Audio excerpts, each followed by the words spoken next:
listening to RAWF After Hours on the RAWF Radio Network.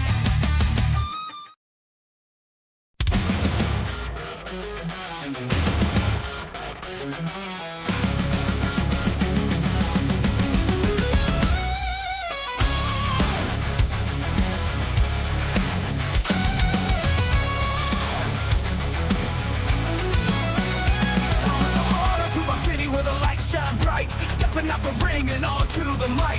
Golden locks, throwing chains on tight. I rule the airwaves, I own the night. Crank up the volume, feel the heat down. Turn up the dial, let me preach. Running this town with a steel cage smile. When the bell rings, I do it with style. I'm the Lord of Saturday night. One hand thunder, taking the mic. Bodies tell the truth, no fear, no fight. Bow down, cause I rule tonight.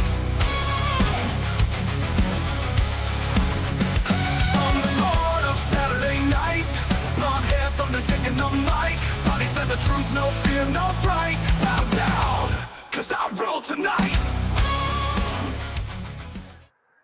Welcome everybody, welcome. Don't cry for me, Argentina, because we are in Buenos Aires tonight, ladies and gentlemen.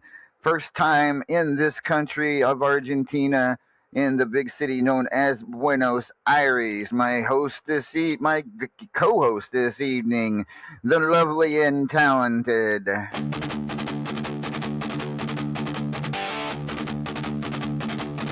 Roślina bilet bránečná häsnäs Ta du färden annan röjmöge som babet Ta du bröjrög tjejter Sajlöge sög trill här Murresning hävle fion spojnäkar Moroj sinde Har gragam med målor Gøy til Berlinenäs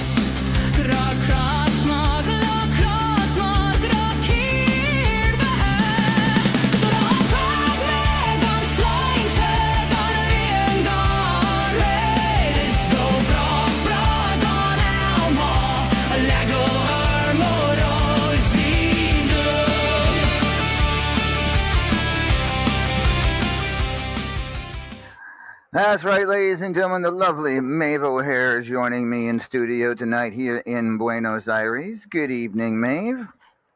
Buenas noches. That feels weird. How are you, boss man? I'm all right. I'm all right. Just a little jet lagged from the flight down here the other day, but still. Apparently a little bit on fire. I'm sorry, what? Someone's left fan art. They got a picture of Vacant making tacos and you on fire. Okay. Was that in the chat that I missed? No, it's right here. Look at the drawing right here. What the hell? I don't know. They were on the desk when I came in. I hoped you knew where they came from. Okay. Why is he cooking tacos on his desk? That doesn't even make sense. Okay, at any rate. I'm Vacant. Vacant loves his work and takes it with him everywhere he goes, I reckon. Apparently so. Speaking of, did he go to the steakhouse without us? Is that why he's not here? Yeah, I think so. I think he must have made a trip to the steakhouse before us because. Yeah, what was the point? I didn't even get to go. I'm very disappointed. I'll tell you what. How about after the show tomorrow, we'll go together.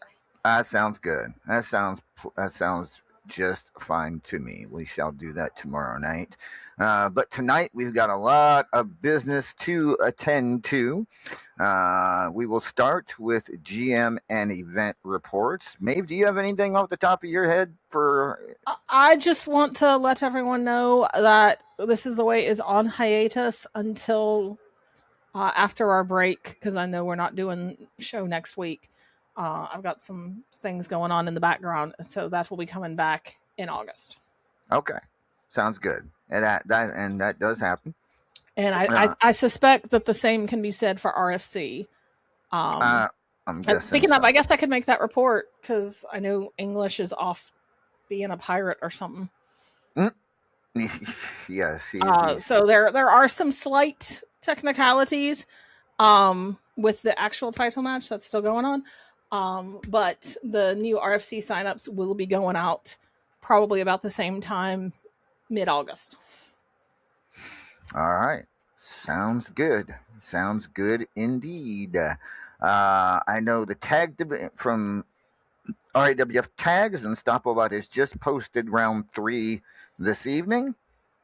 And we'll be getting round 4 out very soon as well in a few days. Powerball, the Powerball Contendership Tournament has started. A couple days ago, Razor put out the number guessing, and quite a few. Let's see, how many people guessed right? 15 did. Wow. And right now, that is in round 1, is that Contender Tournament. Right now, the only person advancing to the quarterfinals is DVT. The people who got into the tournament were the Immortal Griffith, Redneck Avenger, Tigress, Joshua Marcus Caliber.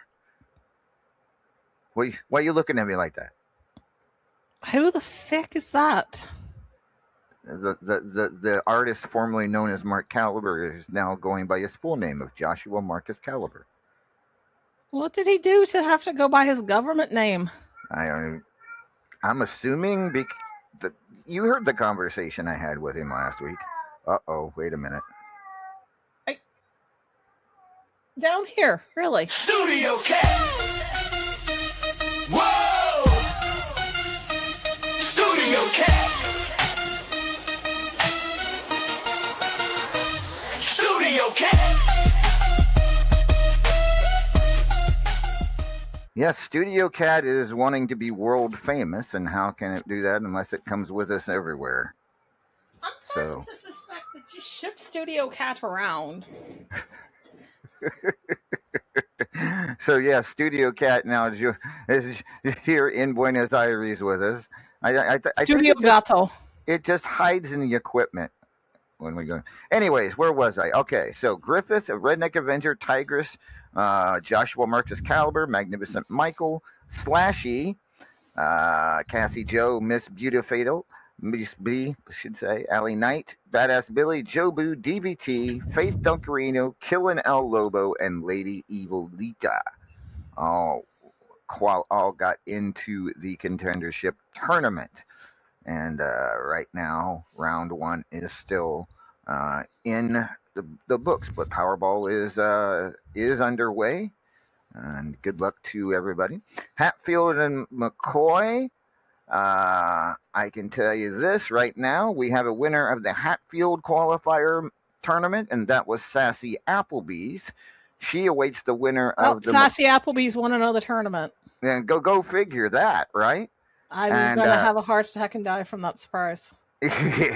And she awaits the winner between Claymore and Psy to see who will face the Hatfield and McCoy champion at Tropical Aggression, which, speaking by the way, Simply the Best defeated Denzel the Giant to become the new Hatfield and McCoy champion.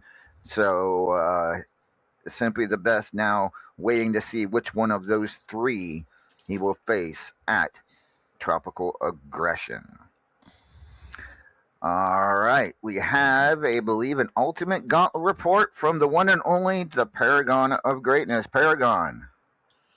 Good evening, Amadeus. It's a short but sweet report here. I unfortunately was not here last week to give this news. I'm sure you already reported it, but Chris Cage defeated Strangleheart to become the brand new Ultimate Gauntlet champion. We've got our championship belt, all the side plates already updated. The new message has been sent out to the company for signups, and interestingly enough, I saw a name on the signups this time that I don't think I've seen in the division since maybe all the way back at the original Ultimate Gauntlet.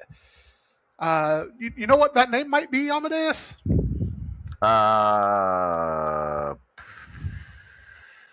No. That name is Lord Amadeus. Wait. I were going to say, I saw someone complaining that their pen didn't have any ink. Do you know anything about that? No, What? nothing about it. Know nothing about that. No? Nope. But the Lord Amadeus, that's right, ladies and gentlemen. Boss Man himself has signed up for the Ultimate Gauntlet, and doing a little bit of math. Our our esteemed owner, has fortunately just barely missed out on the group with the Immortal Griffith, so he most likely will not have to fight the Immortal Griffith in the Ultimate Gauntlet. So it's up to all of you, everybody, who is going to step up and fight the next wig thing. Wow, boy, you're in a mood tonight. You're on a roll. The hell, the next big wig, really? I just like to say to anyone who wants to sign up for Ultimate Gauntlet and might find that you have a defective pen, come see me. I always have plenty of pens on me and they work. But for real, everybody, it's a rare opportunity in RAWF to get to step up against the boss man one-on-one. Right now, the group that Lord Amadeus has signed up for is still not filled, so you have a very high chance of being able to be the one or one of the ones that get to fight Lord Amadeus if you get out there and sign up right now. I did have a technical question for you, Makorkra. If someone signs up who's already in the gauntlet, does that move them down the list, or do they keep their original spot? They keep their original spot. Okay. I noticed that there were some names that signed up that were already in your list, so I was wondering if that reset their position or not. Thank you. All right, and that's my Ultimate Gauntlet report. But before I leave, I do want to, because I know I always forget, and it's very inconsiderate of me. So I do want to say a big hello to you, L Vacant. I'm glad to see you here. I know I always miss you here. L Vacant's not here. Makorkra, who are you talking to? Damn it! Where? Never mind. We don't know. We think that he went to the steakhouse without us. One of these days, I will. I won't miss that guy. I don't know how you miss him. He's like almost 7 feet tall. Oh shoot! At any rate, anything else to complete your report, Paragon, or was that it? Nope, that's it. Thank you. All right. And yes, for the first time, and that, yeah, it's been a long time since I've tried my hand at the gauntlet. I figured, what the hell, and yeah, there's a chance. You signed up at the right point, so you didn't end up with that murderer's row that English is on. Yeah, I'm not. Let me tell you how much fun it is to be in the same division as people like English and Chris Cage and feckin' Teflon Chic. I'm well aware how hard it is. Only way it could get worse is if Paragon himself was in there. So yeah. So that is your GM and event reports that I believe is all we have for the moment. So let's get down to nitty gritty. Some final results from Philadelphia Freedom that we weren't able to give you last week that held up the final rankings. First of all, the Immortal Griffith was successful in defending his Triple Crown championship against Kenta and Wildfire. So he is still your Triple Crown champion. But we have a new national champion in Simply the Best who defeated Denzel the Giant. So Denzel has taken SDB has taken two of Denzel's titles in the last few weeks. Any comments on that, ma'am? I wish to God I had a title match against Denzel right now. Yeah, Denzel now is almost titleless at this point, which is a large change from where we were like 3 weeks ago when every other match was Denzel the Giant versus somebody for a title. Well, true enough. And one other result from Philadelphia Freedom is the Block Party. And of course, the winner of the Block Party got 2 million coins and a future opportunity at the Champions Choice Championship. The winner was Redneck Avenger. Well, congratulations to him. So I'm assuming that at Tropical Aggression, it will be Aaron McFadden defending the Champions Choice Championship against Redneck Avenger. But he did say future, meaning he doesn't necessarily have to. Well, but I would think he has to, because if I don't know, I would reckon it has to be the next one, because there's no guarantee that he's going to be the champion after the next one. Right. I mean, really, that feels like something that the owner of the company would determine. Yeah. I would think so. I think I might have to say, hey, you got to give it to Redneck since he won the Block Party now. So we'll call that official then for that tropical aggression, and we'll Oh, that means we've got 2 matches official for Tropical we Aggression do. now. We do have 2 matches official. The other one being a cage match, which I thought I had. Oh, here it is. This cage match between between Soul Reaper and Roger the Pirate. Does the loser have to get a new gimmick? They do kind of look similar in that picture, don't they? Like, if you took the nameplates off and asked me which one was Rich, I'd have to think about it for a minute. Right? This is true. This is true. But this is our only official match that signed yet for Tropical Aggression is this steel cage match. But we will have more, I am assuming, when we return here in 2 weeks. We are off next weekend, folks. There will be no radio show or Superstars next weekend due to, well, I don't want to compete with SummerSlam. So it's very kind of you to give the competition a little break. Yeah, I know it's hard for them to compete with us. I don't, just. You're generous to a fault, boss man. I am. You're absolutely right.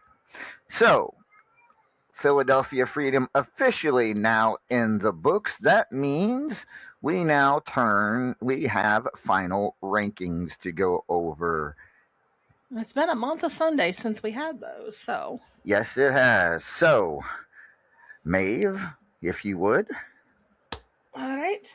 So listen fast, folks, because I'm only saying this once. We have our final rankings. These are the official ones that will determine contendership matches, and also these are the ones that we'll be going by for anyone who wants to issue official challenges for belts. You know how this works by now. In 25th place, we have Mr. Stupid Like Bread himself, the Perfect German. And number 24, we have English, the Triple Crown champion, the Immortal Griffith. In 23rd place, we have Dees. In 22nd place, we have Denzel the Giant. 21st place, Honey Apples. In 20th place, Rick Nelson. In 19th place, Jobu. In 18th place, I can't believe I'm saying it this high, Steve the Stud Johnson. In 17th place, Hobo Ezekiel. In 16th place, one half of the tag champions, Claymore. In 15th place, our Midnight Hobo champion, the Iceman Jer. In 14th place, Seismo himself, Jason Richter. 13th place, Money Sue. In 12th place, Luke Cage. In 11th place, Miss B. In 10th place, Kenta. In 9th place, the World Fubar City and Tag Champion, the Teflon Sheik. In 8th place, Extreme Enigma. 7th place, Diesel Warrior. In 6th place, let me take a breath, Platinum Dragon Ultimate Gauntlet, anything goes, and very likely our Iron Fist champion, Chris Cage. In 5th place, Lee Legend. 4th place, our current Powerball champion, Morcorkra, the Paragon of Greatness. In 3rd place, National and Hatfield and McCoy champion, Simply the Best. Here's what we've all been waiting for. In 2nd place, Killa Neptune. And for those of you who can follow patterns and have been paying attention, it should come as no surprise to you that our first place person is Blake Bradley, the men's champion. All right, so let's take a look at those official. Take a look at that if you can see. Hopefully you can. Yeah, that's how it shaped out for this rankings period. First time for both Steve the Stud Johnson and the Perfect German to ever qualify for an RAWF Top 25. Perfect German's never qualified before. He has not been in. He might have been in the company for a cup of coffee back in the old days, but since he. But I don't know think he's he was. just recently returned, but I for some reason I thought that he'd done more here like way back before I ever came on. Perfect German never really took to RAWF, and I was very shocked to even ask when he asked for an invite a few months ago. But not surprisingly, that he made his way into the top 25 fairly quickly. And he does love to hear himself talk. Yeah, he does. He does do that. Uh, doesn't necessarily love the fact that we do superstars matches on Sundays because that's when USL drops, and you know.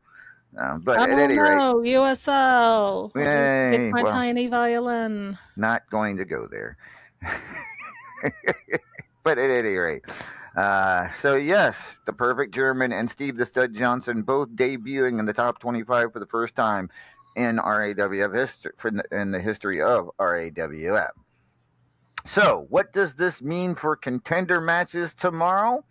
Well, let's go over that right now. Tomorrow we will be live from the Movie Star Center here in Buenos Aires, Argentina. And it is going the Is that first. Sassy? No, that's actually Starlight. Is she cosplaying as Sassy? Easy, RA. I heard you. Oh, I'm sorry. Got my little puppy. Oh, okay. Do me good. I thought you were ha ha hawing at Starlight there. No. Just got a All right. small bit of meanness named Doomageddon. Yeah. All right. Well, you go play with Doomageddon. We'll get to you in just a little bit. All right. At any rate, so here are the matches and contender matches. First, we start off with the Superstars Championship. It'll be Sai defending against Honey Apples. What are your thoughts on that, Maeve? I think it'll be an interesting match. This is me being nice. Oh no. Not fond of either of them? I don't have an opinion on Honey Apples one way or the other. I don't really know her that well. I have opinions about that title. Okay, fair enough. But that is tomorrow's Superstars Championship match. Should be a good one. Then we have for multimedia contendership, the winner will face Minifee at Tropical Aggression. It will be Saints Joe preserve us. You know what, though? I'm looking forward to the lead up to this match. I'm looking forward to it because it's going to be hilarious to me personally to listen to what Jobu has to say to Rick Nelson. I mean, why? Is there something I'm not knowing? Let's say that they have very different opinions on promotional artwork. Oh, okay. Well, I suppose I have no idea what that means, but I suppose I'll tell you tomorrow when we're having steak. Sounds good. We'll talk. That's something we can discuss tomorrow over a nice steak dinner.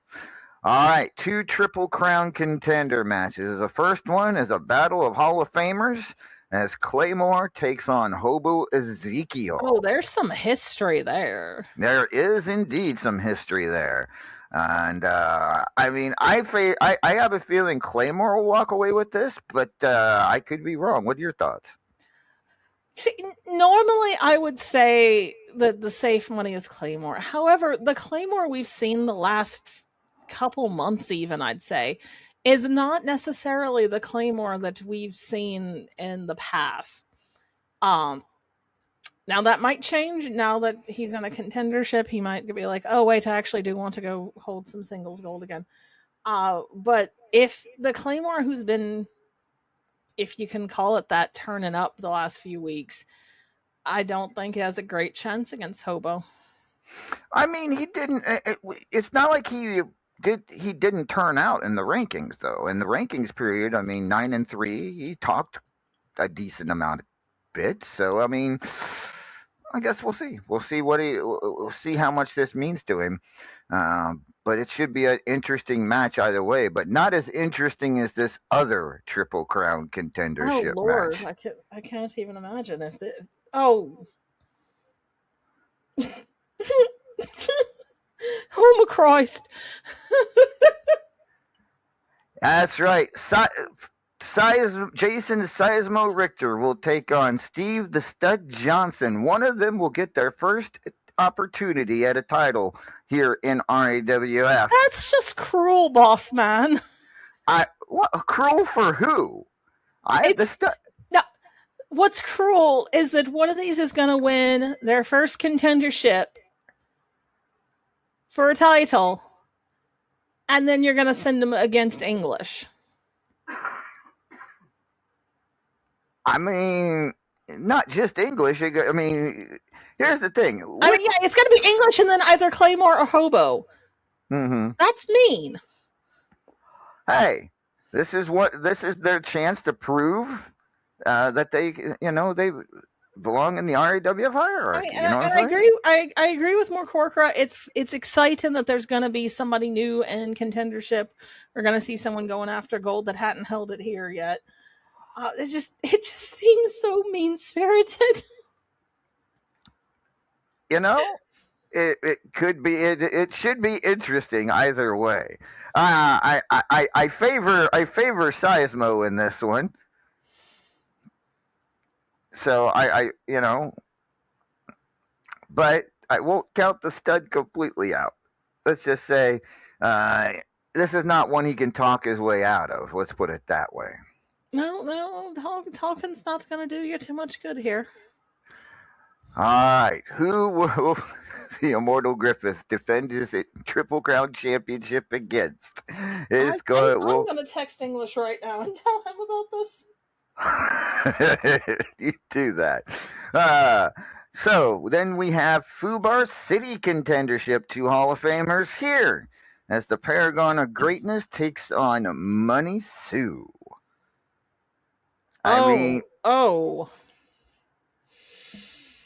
This is interesting. It is interesting. I mean, you got the whole like 2 Hall of Famers, which is always a good thing. We don't often see more Corcoran do Fubar City, and so I think some folk reckon that he can't. Really, I just think he's protecting everyone else by not getting involved in it more often. But considering the prize that's at the end of this match for more Corcoran, and I'm not talking about the shiny gold belt, I wouldn't be Money Sue if you paid me, but I definitely wouldn't want to be Money Sue tomorrow. Paragon of Greatness is a former Fubar City champion. Just to point that out, he held it for 91 days from February. I do not think that more Corcoran cares about being Fubar City champion other than he cares about being a champion in RAWF because he loves this company and he wants to represent it well. I think he cares about who has that belt right now. That's what he cares about. That is definitely what he cares about most. So he does have some motivation. I don't know that Money Sue has ever been Fubar City champion, which boggles my mind, to be honest with you. Oh, yes, he has. He did. He was, but I don't even. But it's one of those far away early dates where I don't even know when or how or who. I just know he was. one of those incomplete dates from the early days when not all records could be attained. But yes, Money Sue has been Fubar City champion at least once, but not in years, not since 2014. So go figure that. At any rate, so yes, that should be a hell of a match for a shot at Teflon Sheik's Fubar City Championship. Here's another. Not only that, but it looks like from the records that he only held it for 2 weeks.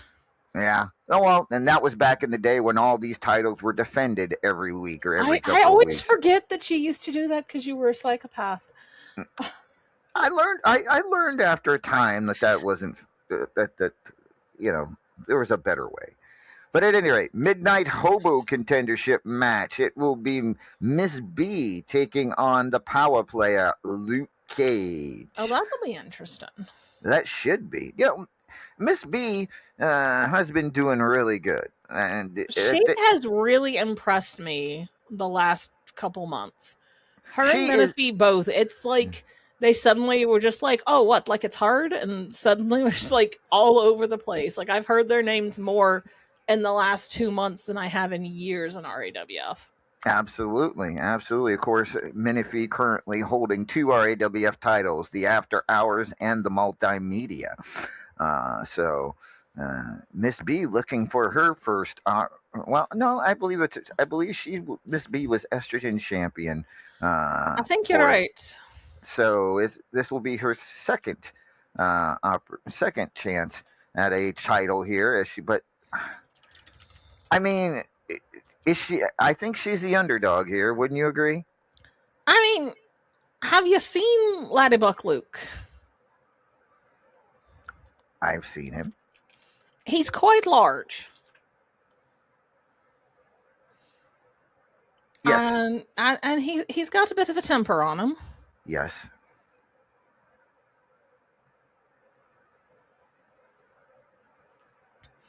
I don't think I like Miss B's chances.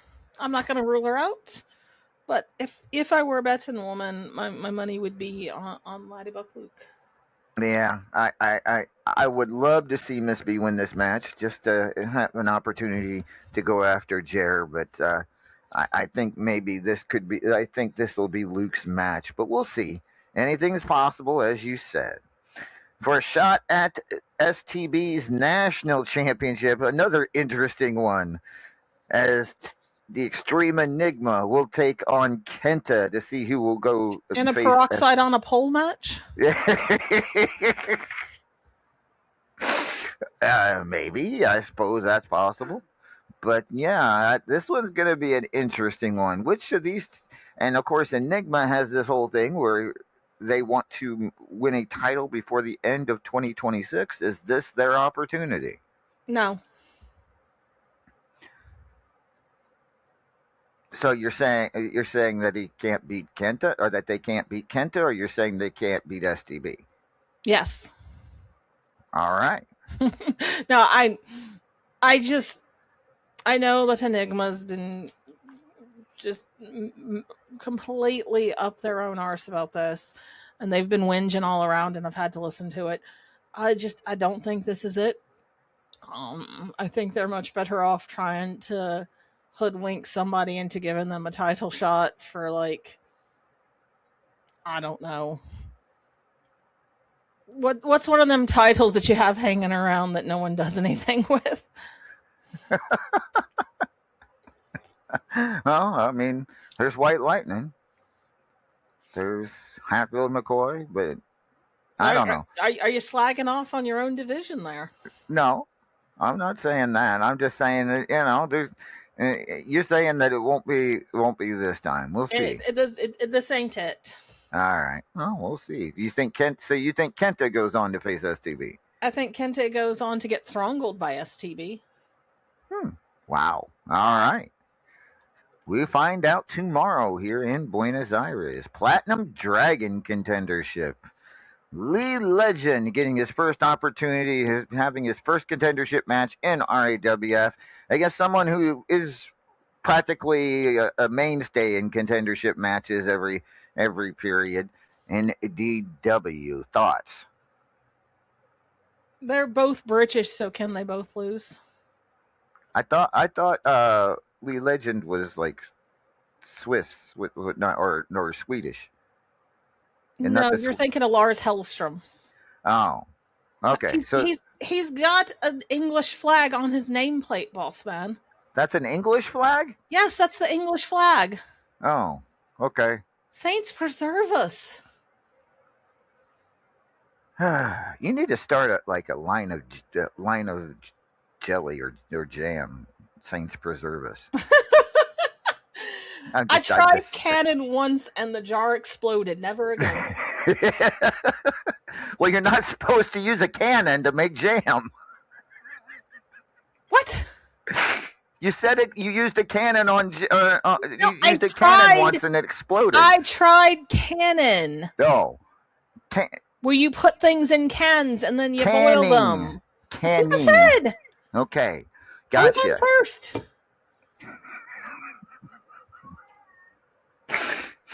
Anyways, who do you like in this matchup? I don't like either of them. They're British. We just okay.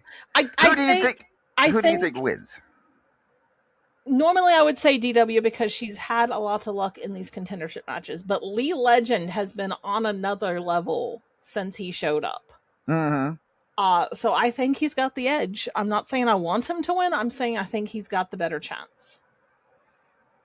All right. Well, we find out tomorrow. It should be a great matchup. Of course, DW, a former Platinum Dragon champion, and as I say, a mainstay, just about a mainstay every I was going to period. say, when was the last time she didn't have a contendership match? Actually, to be honest with you, I don't know. It's been a hot minute. It has. It really has. So yeah, we will find out tomorrow whether it will be Lead Legend or DW going after Chris Cage's Platinum Dragon Championship. And then finally, for a shot at the World Heavyweight Championship currently held by the Teflon Sheik, it will be Blake Bradley versus Killa Neptune. Isn't this where we came in? We've seen this before. We certainly have. And of course, I believe, we have seen this before. Both men, Blake has won the World Heavyweight Championship, obviously. Killa never has, and this would be his second opportunity if he were to beat Blake at Teflon Sheik's World Heavyweight Championship. Which of them goes on to main event Tropical Aggression? This is where it gets tricky, isn't it? So, both of these men fully capable of winning this match. Both of these men have been in that number one contender's position. They have gone against the world champion before. Both of them are fully capable. I really think it's going to come down to which one of them is more pissed off tomorrow. And all things being equal, I think it's Killa. Well, we find out. And Mark Kirker raises a point. Tropical Aggression really does feel like it's a pay-per-view that should have a shark headlining. This is not wrong. Certainly not wrong. But at the same time, it was about this time last year that Blake Bradley was World Heavyweight Champion, so we will see. It should be a hell of a match for a shot at the World Heavyweight Championship tomorrow here in Buenos Aires. All right, so we will talk more about those matches as the night goes on, but of course Tropical Aggression will be August 30th from Aztec Stadium in Mexico City, Mexico. Looking forward to that in just 4 short weeks, I believe. Right? No, 5 weeks. 5 weeks away. It's 5 weeks from tomorrow. 5 weeks from tomorrow. Tropical Aggression live from. And in that right, Calendar Man. Yeah, speaking of Mr. 83026, who do you think that is, Maeve?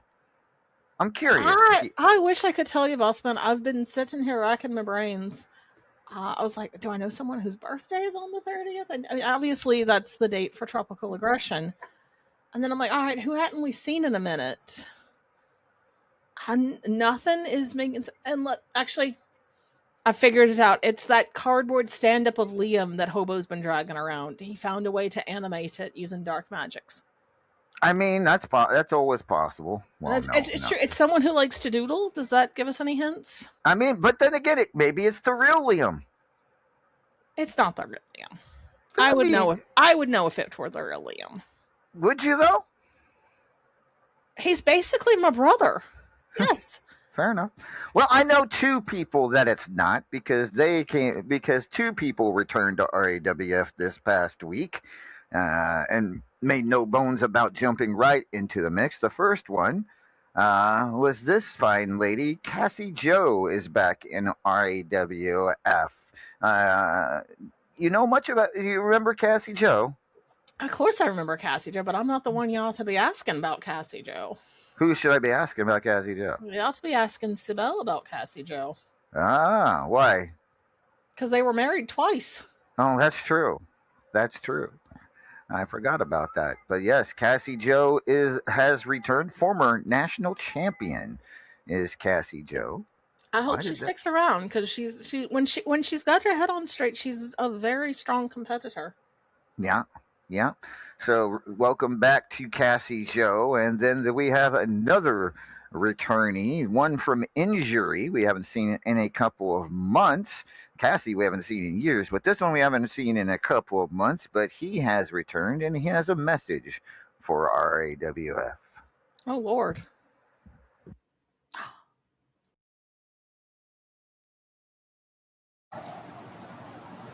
That's right. Your friendly neighborhood hotshot is back. Oh, yeah. It feels incredible to be here once again. Just a few weeks ago, I was sidelined. I was nursing an injury. It seemed to take forever to heal. It was frustrating. I remember staring at my gear and wishing I could jump right in. But as I was down with the injury, I felt a mix of anxiety and of hope. Anxiety about whether I'd regain my rhythm. Hope that this time off would teach me something valuable. And you know what? It did. Aside from kicking back home in the LBC and being a bad fish, knocking them back, chillaxing really, I learned to appreciate the little things that I've had when I was active. All the opportunities, all the love from the fans, and especially friends in the locker room who've always supported me as well. They've always been there, and I've never truly showed enough appreciation for all they did for me. So I owe a huge thank you to everyone who checked in on me from time to time. It was their support and well wishes that kept me going. They always believed in me when I was struggling to believe in myself sometimes. And I'm grateful for that. Every text, every word of encouragement, it meant the world, friends. Thank you. Now, as I lace up my boots again, I feel alive. I'm ready to face the challenges ahead yet again. This time, I'm going to have more fun, even in those big matches. I'm not going to dwell, and even in defeat, I'm going to be gracious. It's just about doing what I love to do and having fun along the way. Still, I'm excited to reconnect with the thrill of the competition, to feel the rush of stepping back in the ring, and I know it won't be easy at first, but I'm ready for this chance to get back in the mix faster than expected. So get ready, because we're about to go supernova once again. And this time, no stressing on what titles to go for. We go any way the wind blows. But I'm not going to pass up on any opportunities, and I won't back down on a challenge. With that said, you know Graveyard Smash is coming up right after Tropical Aggression. I might feel froggy enough to defend my unbeaten streak in the Cemetery Brawl Buried Alive match. We'll cross that bridge when we get there. Anyway, yes, I'm back on the active roster. And since we're already a few matches into the rankings period, I'll see if I still got it, and if I could somehow finish in the top 25. Totally doable. So I look forward to seeing you all back in the ring. And as always, keep doing hot shot things. So Hotshot Chaz is back. What are your thoughts on Chaz's return? You think he can avoid some of the pitfalls that he's had in his career? I hope so. I genuinely do. I like Chaz. He's a good fella. I've always had a soft spot for Chaz. I just really hope he sounds happy, he sounds healthy, which is fantastic. I'm glad that he was able to take this recovery period and really make the best of it. And I hope that he holds on to that attitude that he's coming back with. Because I think Chaz's biggest obstacle has always been himself. He's a great competitor. He's a great talker. The fans love him. But the second things start going not according to plan, he starts panicking and overcorrecting, and then it all just starts tumbling downhill. So I think if he can just take it one match at a time, remember that this is a job. It's a job, but it's a job that hopefully we all love. And if he can hold on to that enjoyment and that passion, I think he's going to do great. And I'm very happy to see him back. All right. So Chaz is back. Cassie Joe is back, and yeah, things are All right, looking good. So we know it's not Chaz. We know it's not Cassie Joe. Yeah. We know it's not me. We know it's not you. Wait. What time of year is it? It's July. Okay. No, can't be that then. I was gonna say you're starting to manifest outside yourself now. That would, you're right. You're astral projecting.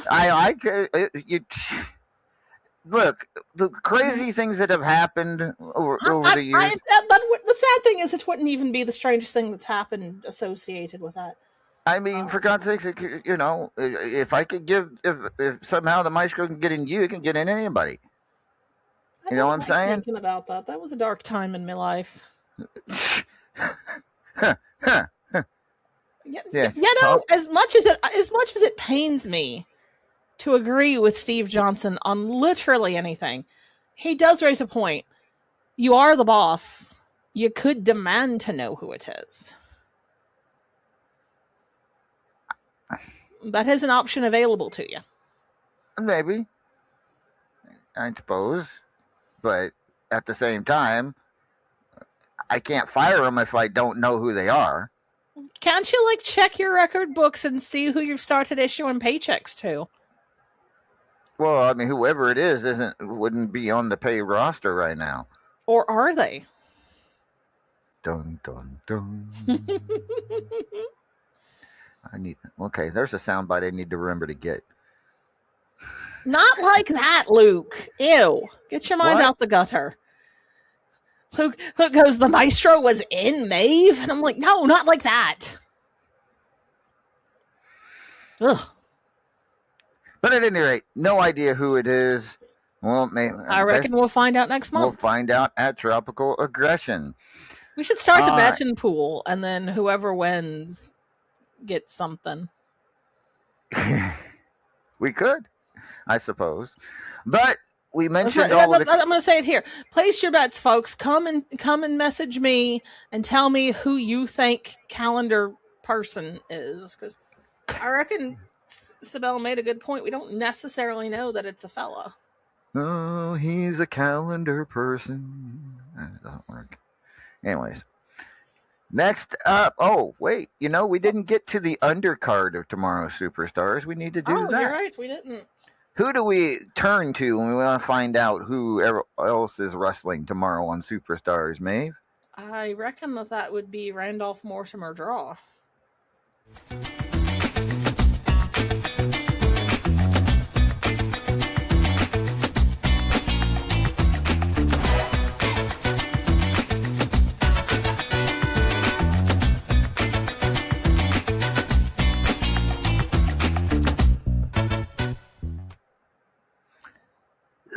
How's everyone doing?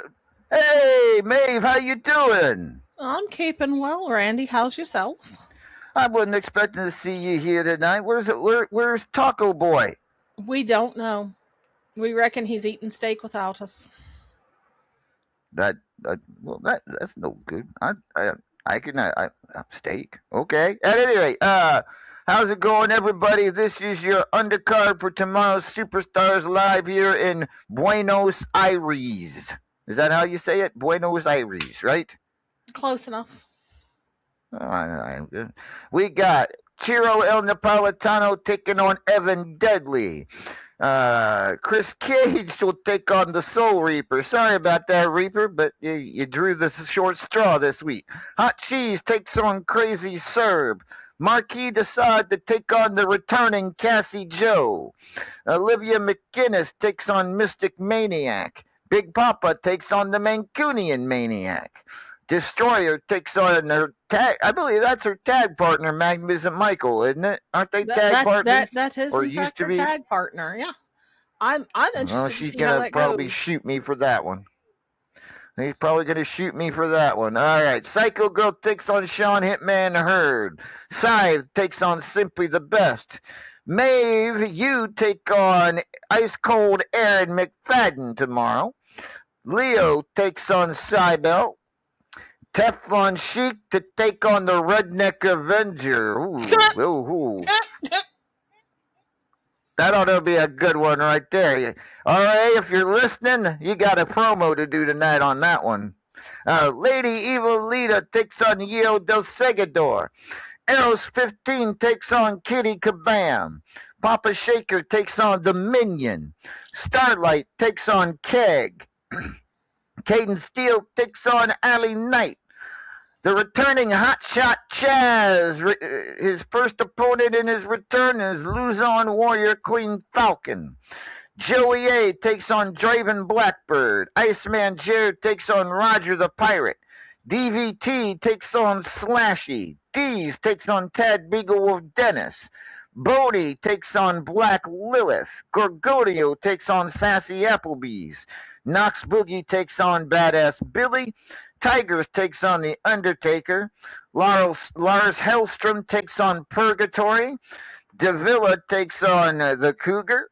Stormtrooper of Death to take on the Perfect German. Harley Quinn takes on the Razor. The Immortal Griffith takes on Dark Warrior. Uber Vegan TPO takes on Toxic Megatron Avenger. Wildfire takes on Sisalu. Dr. Kent takes on Killin' El Lobo. Joshua Marcus Caliber. Good Lord, who the hell does that? It's Takes on Faith wonderful. Duncarino. Sophia McFadden takes on Menifee, and Michael Brewer to take on Denzel the Giant. That's your undercard for tomorrow's Superstars here in Argentina. All right. Sounds good. Sounds good. Yeah. So, can I go out to steak with you two tomorrow? No. I'm busy that day. Yeah, I'm getting my hair done. All right. Well, maybe I'll find Razor. Maybe Razor likes steak. All right. See you later there, Randy. That was a close one, mate. Oof. All right. So, with all of that being said, should be a great show tomorrow here in Buenos Aires, including a few pretty awesome. I'm still tickled pink about this match here. Who do You got weird taste, boss man. what? Seismo versus the Stud. That's gonna be a great match tomorrow. It's gonna be one of the matches of all time. That's a great way of putting it. I like how you put that.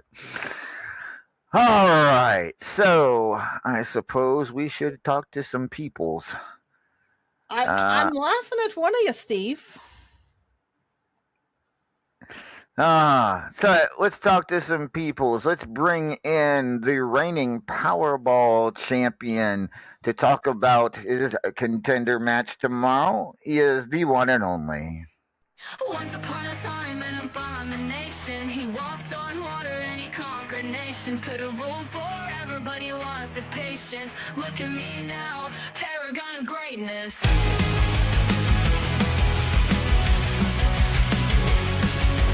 First of the fallen and last of the old gods. No use fighting because you can't beat those cold odds. Beginning of time and the end of days. Civilizations crumble under his gaze. Alpha and Omega, the wrath of the God King. Paragon of greatness, I'm about to pin you in that ring. Once upon a time, an abomination. He walked on water and he conquered nations. Could have ruled forever, but he lost his patience. Look at me now, paragon of greatness. Eons ago, before time existed, they lived in the heavens and the rain persisted. Ladies and gentlemen, the P to the O to the G joining us here. Good evening, Paragon. Good evening, Amadeus, and hey, thanks for the concert, Maeve. It's a catchy song.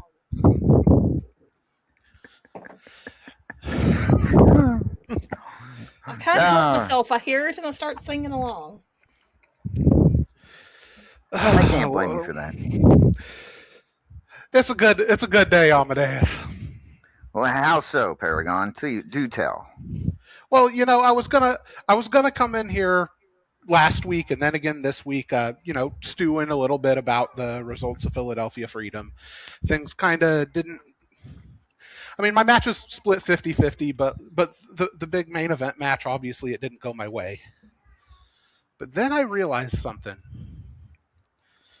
Sometimes the long way is the right way. Because if I were the world heavyweight champion right now at this moment, I would not be able to try to challenge for the Fubar City Championship outside of making a challenge to the champion that would never, ever accept that challenge.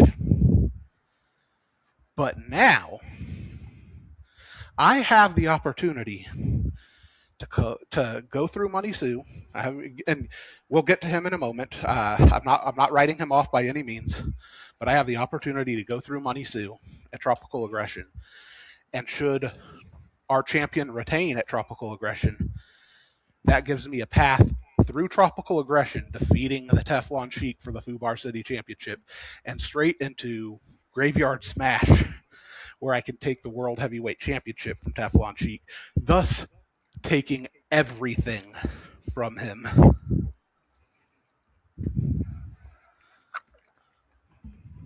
I suppose that's a good point. And I guess that's the goal here, right?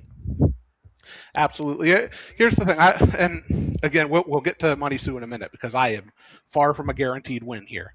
But if all of the dominoes line up, if this long road leads to where I hope that it leads, it's just more justification for what I've told everybody. We see it. I mean, we're kind of seeing it right now with a giant in this company. So many times people get this huge wave of momentum, get all of these opportunities, then it kind of doesn't go their way, and that's all she wrote for at least a while. They kind of fall off the map, they lose steam, they get discouraged, they go away for a while.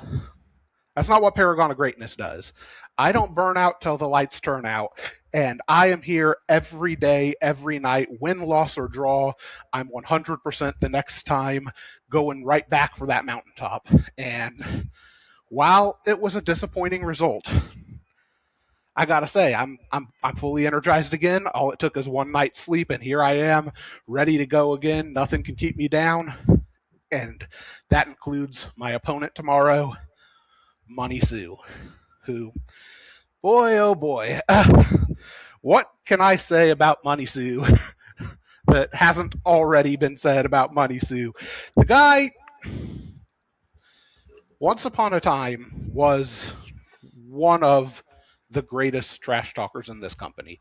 And I know that people like Maeve, you kind of missed that boat during that time. You could have trouble believing me when I say stuff like that, but Money Sue was Blake Bradley. I don't reckon you'd lie to me about that. I've never seen that side of him.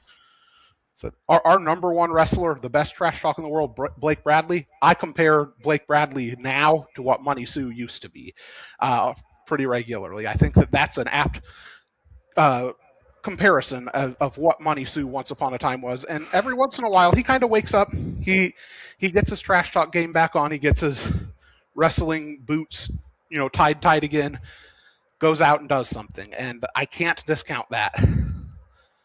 But a young Paragon, if you could imagine, here in RAWF, my very first year in this company, one of the first people that happened to have run afoul of yours truly was one Money Sue. And ever since that day, I've relished every opportunity I could have to beat the living hell out of Money Sue. I get that opportunity, once every couple of months, and it's always great. But tomorrow, I get that opportunity in Fubar City. And what's better way to beat somebody's ass than when you take it down to Fubar City? Fair enough. It should be a hell of a match between you and Money Sue tomorrow, no doubt about it. And of course, the goal is to get that Fubar City Championship away from the Teflon Sheik. My question to you is this: let's say you do lose to Money Sue tomorrow. Do you think Money Sue can beat Teflon Sheik? I would say that the odds are always going to be in Teflon Sheik's situation and on him in that situation. But if Money Sue beats me to get to Teflon Sheik, that means Money Sue beat me to get to Teflon Sheik, which means he absolutely can do it. Fair enough. Maeve, anything you'd like to ask or talk to more Corcoran about? I'd like to get some clarification on this young Corcoran that you're talking about. Because I can't picture that to save my life. He's fresh faced, no beard. He's about 200 pounds lighter. All of the ladies were hanging off of him because he was so. I mean, you think Steve is a stud? Boy, young Paragon. Whoo! And what did your legs look like then? I can't remember. They were covered by a singlet and tights underneath the singlet. He were apparently such a stud that he had to make sure he didn't get folks too excited. I didn't want to overload the international quota of sexy and have people start passing out. He's a humanitarian. He was looking out for everyone's best interest. Yeah. I mean, being silly aside, also I would like to say regarding Philadelphia Freedom, I'm thrilled that I was able to keep that Powerball championship against Blake Bradley, who we see right now is currently the guy in RAWF. So being able to pick up that win kind of shows that nothing's slowing down with me. I'm not giving up, and I get another month, another opportunity to do a lot of good with the winnings from that championship. That's something, more Corcoran. What sort of things have you been putting that prize money toward? Oh, while I mean, I could give you the detailed portfolio. Obviously, I contribute to a lot of different causes. Something that's very personal to very personal to me. I'm a big. I want to try to be. This is radical America here, so I want to try to phrase this in a way that doesn't piss off the right people. But I'm kind of really against the American medical industry. I've used a lot of this money as situations to help people pay off extreme medical debts, help save families from very poor situations that have been caused by accidents or things beyond their control that kind of destroy lives in a way that is completely unpredictable. These people are dealing with some sort of horrific injury or perhaps worse, and then at the same time have to deal with an extreme financial burden.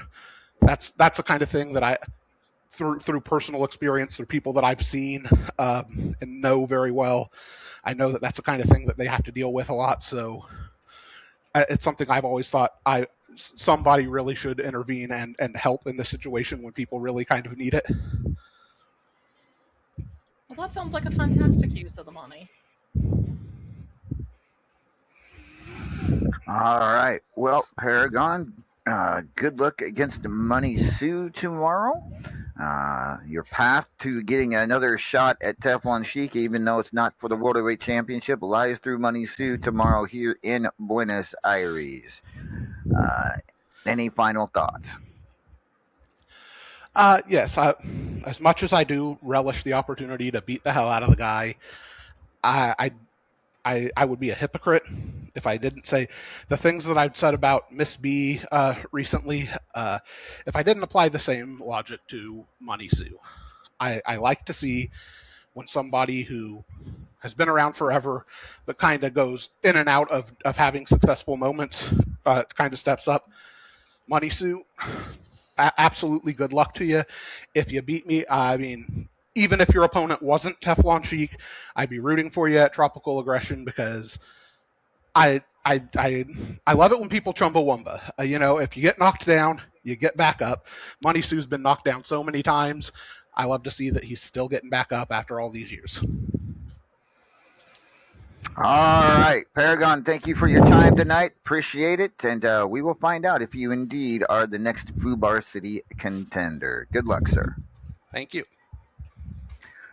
All right, a couple of more updates that I wanted to give that I didn't get to earlier. We got the Extra Points tournament still underway right now. It is getting down to, it is in round 3. We have, in the quarterfinals, the Immortal Griffith beat Papa Shaker. He'll be in the quarterfinals to face Chris Cage, who defeated Tigress. So that's going to be a quarterfinal matchup in the Extra Points tournament. Should be a good one, Maeve. I think so, but I have opinions as well. What else is new? But I think that it's going to be interesting. I obviously have a favorite in that, but I reckon we'll see what happens. That should be a hell of a quarterfinal matchup in the extra points tournament. Lee Legend defeated Killa Neptune. He awaits the winner between Destroyer and Psy to see who he faces in the quarterfinals. Lady Evil Lita defeated Davila in what has to be a major upset to make it to the quarterfinals. I could have guessed all day and not gotten to that. Right? Exactly. She awaits the winner between Knox Boogie and Simply the Best in the quarterfinals. Chiro El Napolitano taking on Deez. The winner of that match will face Boney, who defeated DW in round 3. So, my guess, if I was a betting man, I would bet on that first quarterfinal matchup to be the winner, but we shall see. Then again, STB still in there, and Lee Legend, we'll see. We'll see who walks away with the extra points. Arsehole of the month. See who faces the men's champion is in the semifinals. Now, this is a semifinals I don't think you could have guessed in a million years, Maeve. None of these 4 people in the semifinals of the Arsehole have ever won the Arsehole that I can remember. Well, that's interesting. So who do we got? I could be wrong about that. TPO taking on Slashy in one quarterfinal matchup. In the other quarterfinals, it's Marquis de Sade and Big Papa. I could be wrong about that. It almost feels like maybe TPO might have been Arsehole of the month in the past, but possibly Big Papa too. But interesting final 4 there in the Arsehole to see who wins, who will face Blake Bradley or Simply the Best, depending on the currently there is a men's title match going on on Bourbon Street in a Bourbon Street brawl between STB and Blake Bradley. So one of these 4 will go on to Tropical Aggression to face the men's champion. Should be interesting. I'm pretty sure none of them have been men's champion. I'm pretty sure you're right, because I don't think Big Papa's ever held singles gold. Big Papa's never held singles gold. We have Uber Vegan TPO, who I do not see on the list. I do not see Slashy, and I do not see Marquis de Sade. So yes, definitely, this would be all of them would be first-time men's champions, depending on who gets there. So I think that covers all of the tournaments. Did we mention the Judgment Tournament? Have I ever announced? We have not talked about that yet this week. Okay, so the Judgment Memorial Tournament is in its final match. It is the final match. It is Wildfire versus Tremaris to the Bone. Interesting. So, Wildfire defeated Kenta, and Tremaris defeated Cougar. Kenta and Cougar will each get 1,000 wrestler. No, I'm sorry, 500 wrestler bucks. The winner between Wildfire and Tremaris, of course, gets 2,500 wrestler bucks. The runner-up gets 1,000. So that's nothing to sneeze at. No, definitely nothing to sneeze at. So the Judgment Memorial Tournament in the final match, it will be either Wildfire or Tremaris to the Bone. All right. I think that covers everything. So let's take a quick song break, and when we return, we will speak to the likes of Redneck Avenger, and hopefully, if they are still, they can stay on the call. We'll talk to the Extrema Enigma as well. So just hold on, folks. We'll be back in just a few moments. This is RAWF After Hours on the RAWF Radio Network.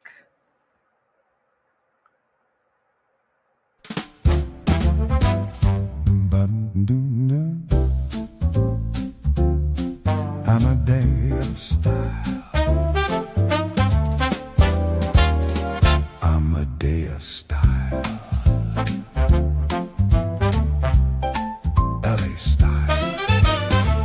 They call me Lord Amadeus.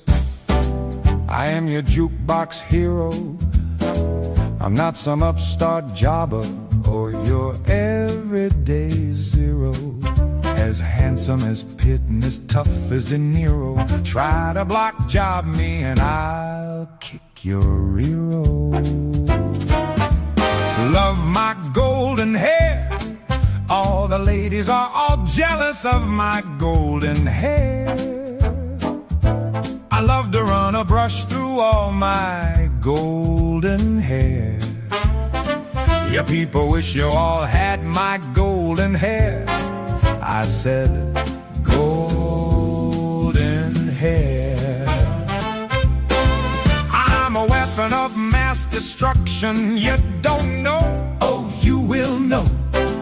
I destroy those who stand before me. Now you know. So let's go.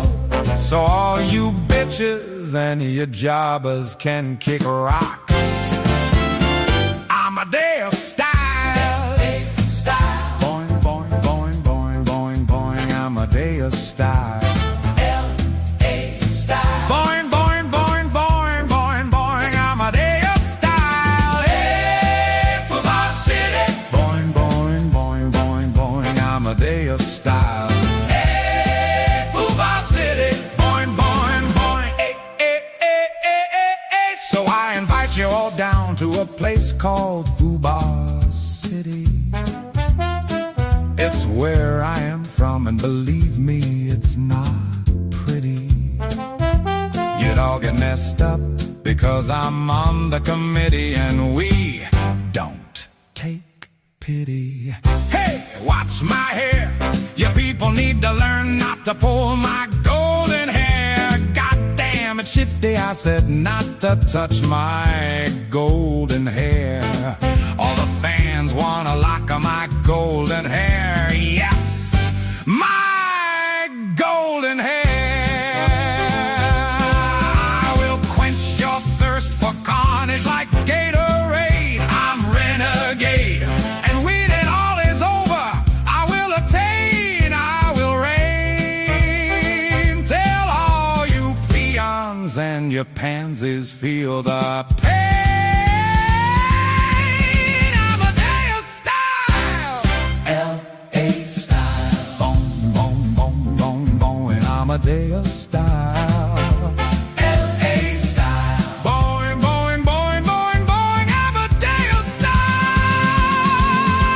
Hey, Fuba City. Boing, boing, boing, boing, boing. Amadeus style. Hey, Fuba City. Boing, boing, boing. Hey, hey, hey, hey, hey, hey. Bad to the bone, but leave my hair alone. It takes forever just to get it to the perfect tone.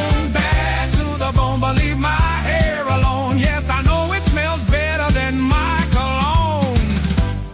That's what I'm saying. Amadeus style. Hey, Amadeus style. Amadeus style. Hey, Fuba City. Boing, boing, boing, boing. Amadeus style. Amadeus style. We're back here. This is RAWF After Hours live from Buenos Aires on the RAWF Radio Network. I'm Lord Amadeus. This is the lovely Maeve O'Hare. And how has your time been down here in Argentina since we flew in a couple days ago, Maeve? I've been enjoying it. It's very pretty. There's lots of historic things to see, and it's not too hot. Yeah, it's not too hot, definitely. So I've been a little, especially at night. It's been really nippy. I've enjoyed it, the reprieve. I know you are not too happy about where we'll be going in the next few weeks, but yeah, I'm sure you'll deal with it as you always do, right? I mean, it's not like I got much of a choice if I want to do my job. Right, exactly. So I have been in negotiations with the arena in Reykjavik. Have you really? Yes, and the only things they have open are in December and January. I mean, I'm not going to complain about that. If I were a certain large gray luchador, I'd be complaining, but I would much rather be cold than hot. Well, he's not here, so. At any rate, That's his own we'll be in fault for leaving without us. In 2 weeks from tonight, we will be in San Juan, Puerto Rico, followed up by Orlando the following week, followed up by Albuquerque, New I Mexico the can't believe you're following week. making us go to Orlando in August. I mean, Orlando's a great place to go, though. I mean, who wants to ride Space Mountain in the snow? No comments. At any rate, Albuquerque the week after that, and followed up by Mexico City for tropical aggression after that. So, yeah, it's going to be a lot of fun in the coming weeks, ladies and gentlemen. So, with that being said, let's bring on a man who won a very special event at Philadelphia Freedom to get himself a shot at the Champions Choice Championship. He also has a very, very big match tomorrow, a non-title match against the Teflon Sheik. Please welcome, ladies and gentlemen, the one and only.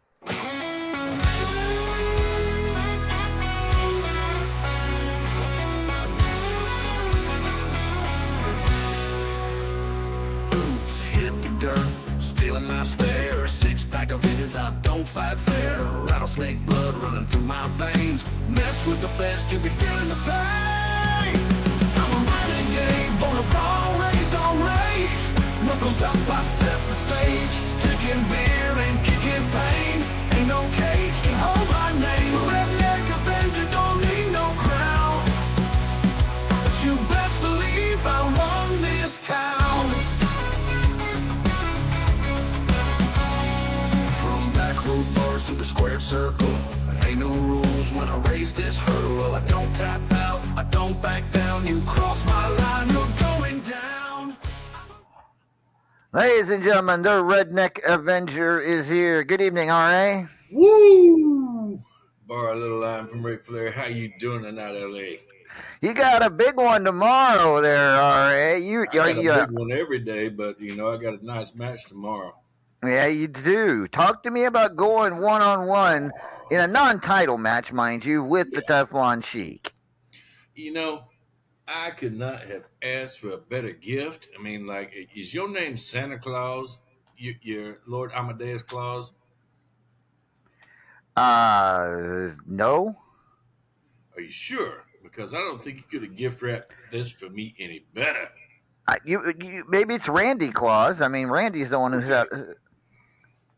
Randy Claus, we can give him that. It's Santa Claus in a Hawaiian shirt, and there's only so much grease you can put in your hair.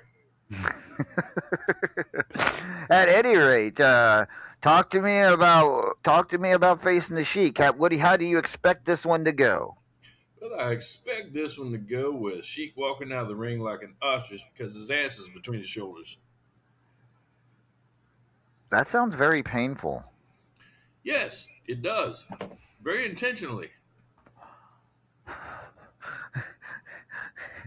So you're looking to make a statement against the World Heavyweight Champion tomorrow?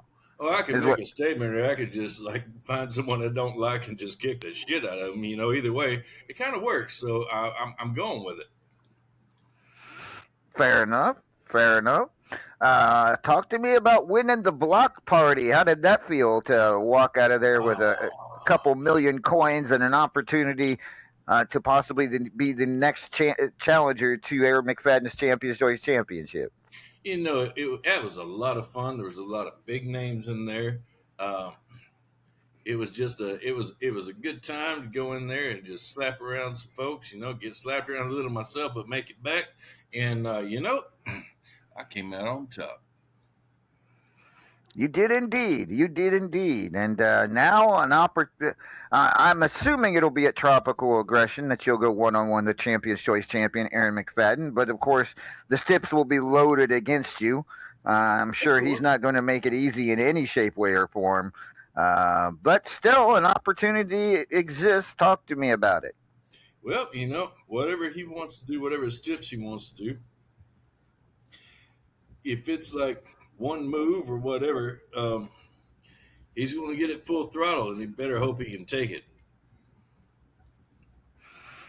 Well, I mean, he generally likes to make it look like it's possible. I guess who was his opponent? Maeve, remind me at Philadelphia Freedom, because that person came fairly close, if I remember It was correctly. Papa Shaker. Yeah, that was Papa came fairly close. Well, So Papa's an experienced main eventer just almost everywhere he goes. So I expect something like that. You stack the odds against Papa, and he's gonna make you sweat. mhm.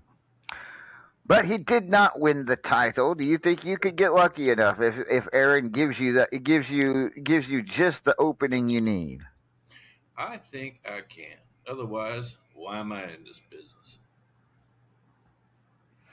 Well, Aaron's been Champion's Choice champion now for quite a long time, well over a I was year. gonna say it's been a year or more now. Yeah. Bless his heart. So Sizable, he can put whatever silly ass stipulation he wants to. If I had to do the hokey pokey and turn myself around before each move, that's okay. We can do that. I think I can overcome it. You know why? Because if I didn't think I could overcome something, I wouldn't enter it. And you ain't seen me not enter anything. fair enough.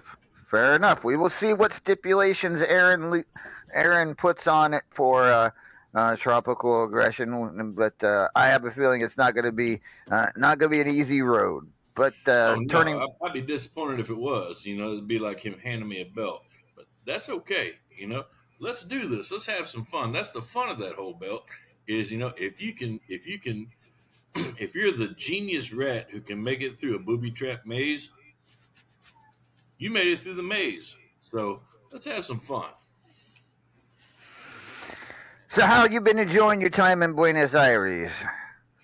Oh, it has been exquisite tonight.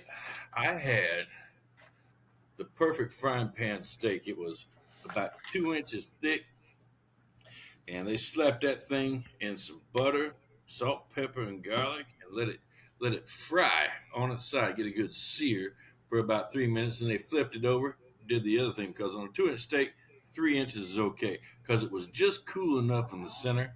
I had that, and I had some cold beer, and then I had a little bit of a local Merlot because man, that's a hidden gem. Argentina and Chile are some areas that don't get enough attention whenever you have those wine tasting contests. I had a perfect Merlot, matched perfectly with the steak, and then I had some had to go back home for this one. I had a little bit of that French whiskey, Jacques Daniel, for a nightcap, and I cannot complain. I'm loving Buenos Aires, and I even got started getting those gauchos there. They were really really generous with teaching and kindness, and teaching me a new skill. And I was sitting there roping calves like anybody else, but with a bolo, just wrapping their feet, and man, they were so nice to me. I really appreciate it. The local people are very very kind. Sounds like you had a great time. No doubt about it. No doubt about it. And we're not talking about a steak at the steakhouse. We're talking about out on the ranches, right? Yeah, exactly. Out on the ranch where they cut that thing straight off the cow and just lather it up. Wait, the Can't cow was dead first, right? somewhat. Okay. Didn't scream too loud. Did you see old Vacant out there anywhere? What? Yeah, he is trying to rescue some donkeys. But That would explain where he is. yes, that would. I think I saved him a His little bit of steak. abuelita and Elfie probably put him to work. Yeah, Abuelita. I mean, she's passionate about that rescue mission she's got. Hmm. At any rate. All right. Good luck tomorrow against the Teflon Sheik. Look forward to seeing if you can do what you said you were going to do to him because it sounds really painful. And, I'd hate. What is that thing he wears? I'm always in favor of Teflon Sheik being in more pain. Yes. Yeah, I cannot agree with you more, Maeve. And we will find out in the coming weeks, I'm sure, what Eric McFadden has planned for you at Tropical Aggression. All right, thank you for joining us, and we'll talk to you again very soon. Absolutely. Y'all go have more fun than you're authorized to have. I'll be standing by. I'm authorized to have. I didn't know I had to be authorized. Did you, Maeve? You're the boss man. You can do whatever you want. That's right. Damn it. That's right. It sounds like everyone else has already had steak, though. I feel like we missed out. Did they send out a text? Did they post something in the cafeteria? Like where did everyone else? Nobody send you a text. Now whether or not there was coverage in that area, I can't guarantee. But I did send you a text. Ranch, there might not have been any signal. I'll probably get a text possible. like in the next 47 minutes that you sent, hours ago. All right. Appreciate you stopping by. Good luck tomorrow against Sheik. Thank you, sir. Next up, this person has a contender match against Kenta for an opportunity at the National Championship tomorrow. Let's bring them in. They are...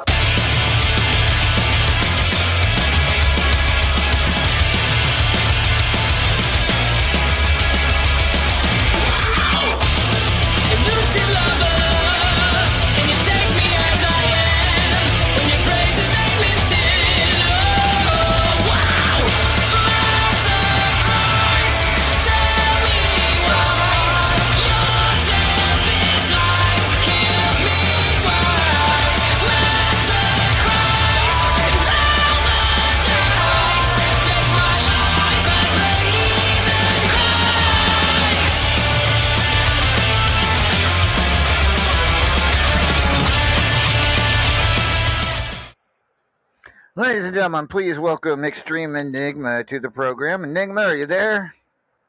I sure am. Hopefully coming in clear. This hotel has awful reception. Yes, you're coming in clear as day. So, big matchup tomorrow, taking on Kenta, someone you know pretty well, I think, at this point. Not the first go-around between you two in a big matchup here in RAWF. The winner goes on to face Simply the Best for the national title at Tropical Aggression. What are your thoughts of how this match is going to play out tomorrow? I mean, whether I win or lose, it's another edition of me and Kenta's almost pseudo rivalry here. I swear to God, every couple months I find out, I'm facing somebody for the 10th time. Me and Kenta always tear it down. We, of course, had the triple threat that I never fail to mention. We've had a couple one-on-ones, and, I can see Simply the Best versus Kenta being very good, but I'd be lying if I said I wasn't much more personally invested in STB versus me. That's another story I've told 50 times. So you remember that, right? Mm-hmm. Yep. You never shut up about it. But at any rate, this is your chance. And of course, you're on the record saying if you don't win a title by the end of 2026, you may retire. Is that still a thing? Is that still a thing, or are we past that at this point? Oh, that's very much a thing. It is a definite thing. People have made the joke a million times. I'm waiting for somebody in chat to make it quickly before somebody else gets on and make the joke. It's not a retirement scene. You're going to retire? There it is. Ding, ding. Maeve wins. Her prize is Starfuel. No, everybody constantly brings that into a thing, but this is like the actual legitimate. Yeah, if I just can't win a title before the end of the year, I'm done. Calling it a career. Not just RAWF, all over the world.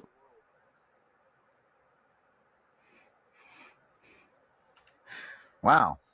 I mean, this is your chance here, right? This is an opportunity right here. You got to get past Kenta, and then beat STB at Tropical Aggression to make this national make it a thing. So I don't envy you this opportunity. This is not an easy road to say the least. But let's say you beat Kenta. Talk to me about facing STB. If you look in the recent division history, me and STB actually had a match pretty recently.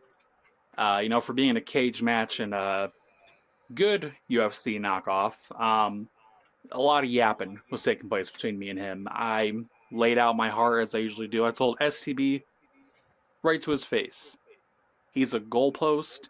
He's someone I want to beat proper, not just in a cage match for a possible amount of rankings points, for something that meant a lot more. And I continually mention this national title, and it just feels like everything's lining up just the right way. He got his national title back.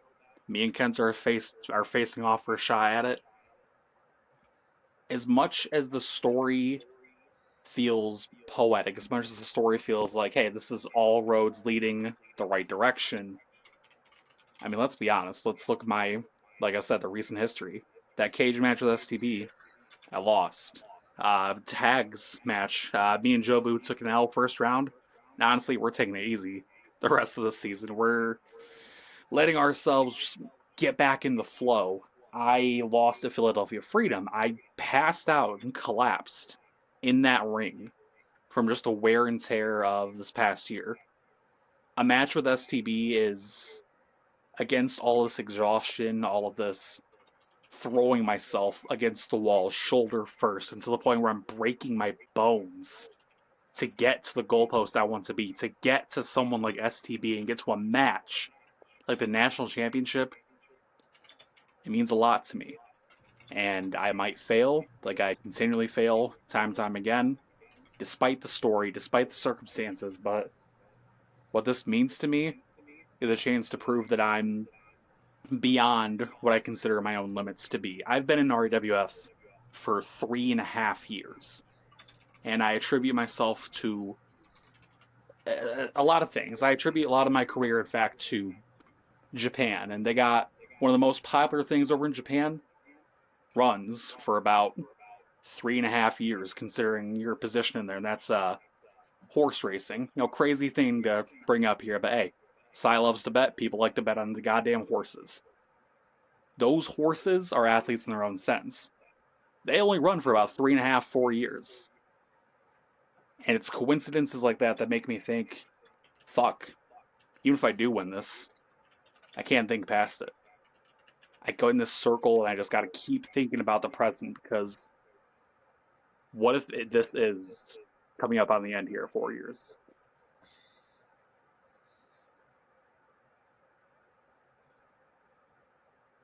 Well, that's a charity thought. All right, Maeve, anything you'd like to ask Enigma? I mean, I'm not going to encourage the discussion of the horse thing, because then you'll start talking about that weird game of yours again, and I don't need to hear any more about that. So, say that you do get past Kenta and you go on to this national contenders match and you face STB. What makes this time different than all the other times that you've gone for gold? Outside of the name, nothing. I've tried to come out here and be the positive face time and time again, and that's gotten me nowhere. I can have all the positive hopes, all the positive words that I want, but I gotta get results. That's not to say I'm dismissing my own chances, but I'm tired of talking about it. I'm just here to hopefully show that I can make results. And the best thing I can say to answer that, and not just give a roundabout question answer there, is what's different is I'm putting it all on the line. Everybody should be doing that every single match, but like I said, it's more than that. I can see that horizon, and whether I collapse before I hit the peak, or I get to that peak, get to that title match, and go past it, we're gonna see. Damn it. I hate to interrupt program, but I say this in love. Enigma, my renegade, fellow renegade, I'm just going to preface this with, I'm 3-0 with one of these. Do you need a motivational speech? I'll put that on pause, RA, because those things hit like liquor straight out the bottle. But right now, Yes, they do. they really do. But right now, I gotta get my own feet forward. And if I can get past this contendership match, that motivational speech will be the little cherry on top on the way there. But for right now, gotta get my own merit. But I appreciate you, brother. All right, I'll take that. Damn, I was getting excited there. Thought we were going to get another RA motivational speech. Oh, well. I mean, we could always have him give you a motivational speech about being in the Ultimate Gauntlet. No, that's all right. maybe when my turn's up, maybe then. But I have a feeling I got to wait a while. So if it gets me hyped up too early, it might wear off. 3-0, that's all I'm saying. I always hate when the hype wears off too soon. All right, Enigma, any final thoughts?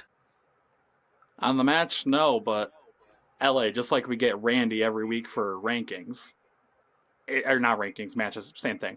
It's a new rankings period. I got a position. You know what I gotta do, boss man. Saints preserve us. Try to fax a letter to you ahead of time, but then I realized, oh God, your mailbox is bursting more than I can't think of anything funny. Time to throw out a challenge. It's a new ranking spirit, and I am the embodiment of greed. I'm putting out a title challenge. Shocker. Right? And I'm putting that challenge out to the Superstars champion Sai. The reasons are simple.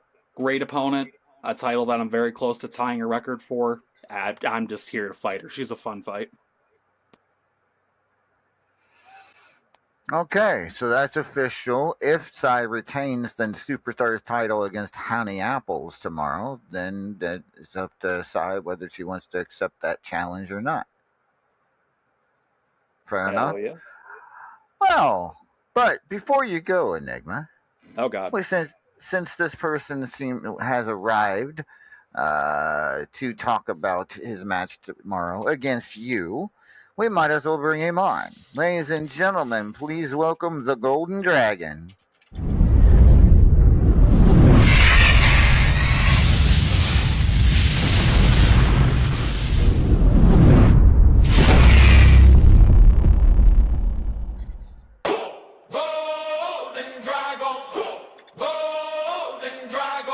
One time for the people in the rafters.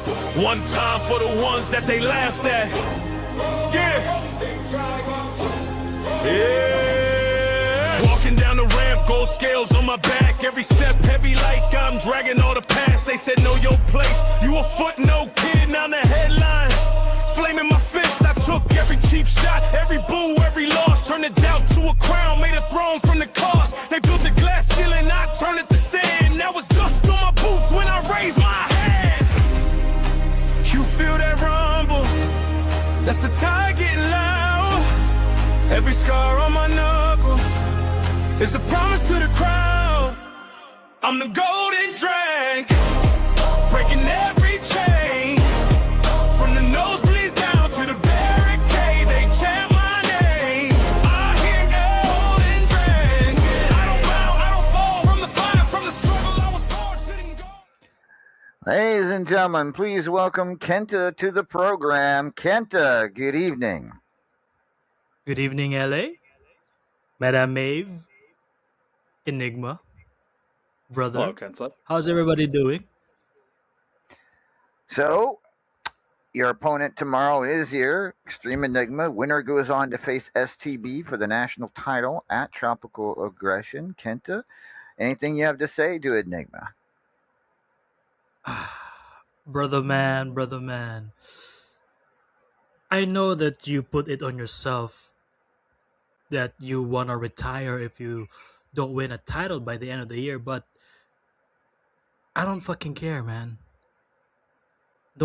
I'm going to beat you for that contendership match because I want my own legacy here in RAWF. Of course, I have said that I want to be men's champion and world champion, but the national championship is also in my way to become RAWF Hall of Famer. So I'm just gonna say I'm sorry in advance, but I ain't letting you stop me from becoming national champion, my man. This is my title shot this time, not yours. I will do anything to win, and you know that I will do anything to win.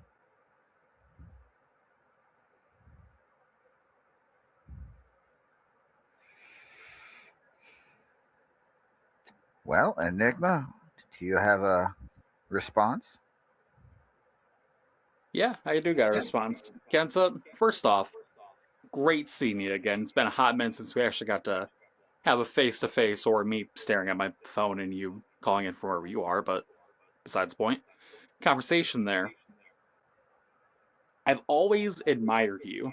Even before you came back, I was looking back in the record books and I'd find your name and I'd go, this guy, he's got something. It's not just in the name, he's got some fire beyond just being called a dragon.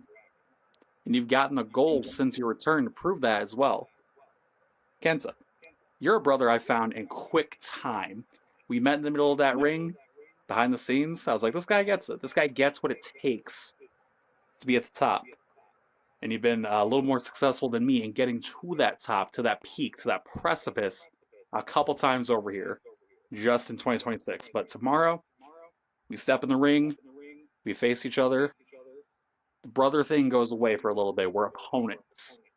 I know you're going to bring that fire, you're going to bring that heat, you're going to bring the golden fucking dragon. Kenzo, just know, the bastard is who's stepping into that ring. Not Enigma, not Gavin Black. It's me. So best of luck to you.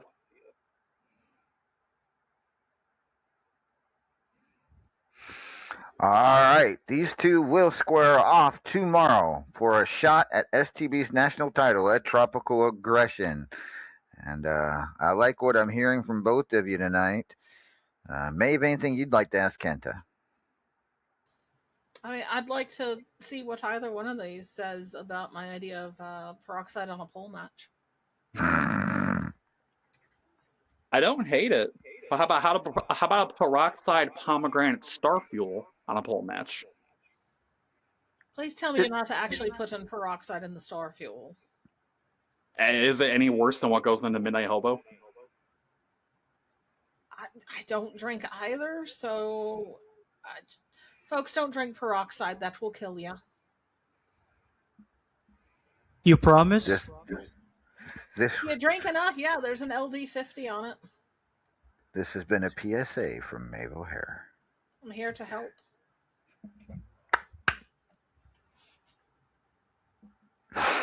All right. Well, it'll make you dead. You're thinking of wood alcohol. That's different. Oh, my word. All right. Well, you two, good luck to both of you tomorrow. A big national championship contendership match here in Buenos Aires. I wish you both the best of luck. Kenta, was there anything else you wanted to discuss? Nothing for now. Maybe next week if I beat Enigma. All right. Sounds good. That is the Extreme Enigma and the Golden Dragon Kenta set to square off tomorrow here in Buenos Aires. Next up, ladies and gentlemen, double check, make sure he's still in waiting. Let's bring on a man who will be squaring off for an opportunity for the Triple Crown Championship tomorrow against Steve the Stud Johnson. This should be a fun conversation. Ladies and gentlemen, please welcome.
gentlemen, please welcome Jason Seismo Richter. Good evening, Seismo. Good evening, boss man. How you doing? Yeah. Ah, Do, Maeve. How are you now? Well, good, and you? Not so bad. how are you enjoying your time here in Buenos Aires? It is so nice here. I very much am with Maeve on this one. We have got to do more of the Southern Hemisphere during their winter and fall. It is so See, lovely. this is what I'm saying. Part of it is, if you haven't noticed, I'm a hirsute gentleman from head to toe. And so I retain a lot of extra heat compared to someone like Steve the Stud Johnson, Who I may have not have hit seen. puberty? Okay, so I've seen him leave behind wax strips before in the locker rooms, and there's not a lot on them, but he wants to make sure he is like slippery smooth. So I'm going to have to be cautious about that in this match because I am definitely going to want to go after this Triple Crown title, but I need to make sure I can actually get my hands on the slippery spud first. And the thing of that is, as Enigma proved at Philadelphia Freedom, that's harder said than done, actually. Uh, you know, a lot of people still do sleep on Mr. Johnson over there as far as his ability, but Griff is absolutely right. He has hit the ground running quickly, picking up speed as far as figuring out what it actually is like in the ring. And that's the cool thing about it is this particular match is, I will admit, I follow some of the online scuttlebutt about this, some of the discourse about our product and what we do in the ring. And what I'm hearing is there are a lot of people comparing Steve Johnson and I as kind of two sides of the same coin. I'm someone who has been remarkable for hitting the ground running. Seemed like I was just straight away to it as soon as I got in the door. I was out here winning pay-per-view matches. My very first pay-per-view match was at Immortal, again in the undercard against Lars Hellstrom, and that was a big win, as you all might recall. And there was also, there was the fact then of kind of catching up on the talking a little bit, getting into the routine of being not a stoic as I might have been occasionally out on the indie scenes. Believe it or not, Maeve, I see that look of disbelief on your face. You know I'm a yapper. Not everyone else did. I didn't say nothing. You didn't, but I saw that look. I know how you look at me when you think I'm bullshit about something, but I'm not in this one. A woman can Whereas- look, can't she? I mean, you can look all you like, but you're going to have to talk to Ruby if you want to jump. Pass. Yeah, we've been over this. But the thing is, Steve is kind of the opposite direction of that. He came in talking all of the maddest smack that ever existed. And for a while there, he was getting absolutely dimed up for it. Just bought and sold as a penny stock, practically, in the ring. So he was considered in the very beginning as sort of a,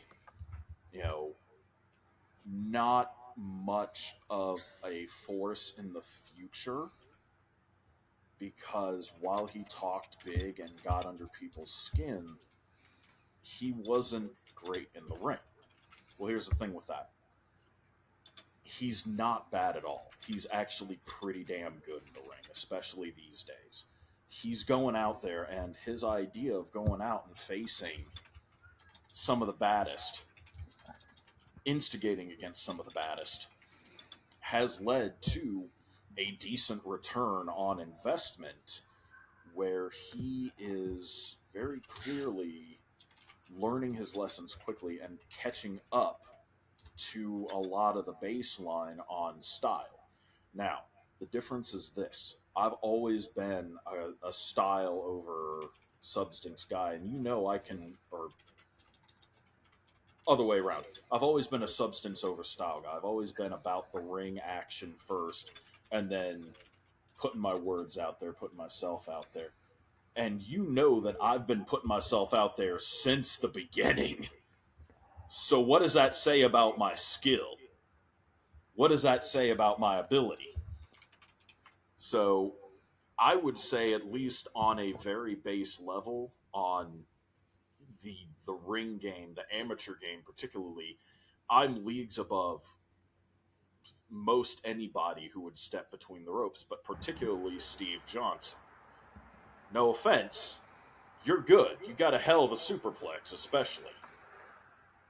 But I think if it just came down to you and me hand on hand, we go at it hammer and tongs, I feel like I've got the edge there. Now, how are you going to prove me wrong? How are you going to come out there and show that people that you are the guy they should be paying attention to and not me? That's the part I'm interested to see out of you, Steve. I want to see what you've got under the hood. I want to see what you can manage, because some people, too, if you follow the RFC side of things, may remember we've done this dance before. And he won on the referee's decision and had to have that decision reversed because he used an illegal superplex in the cage and knocked me loopy with it. So, in this circumstance, he has the ability to use that. He can take any tool in his weapons kit and use that against me.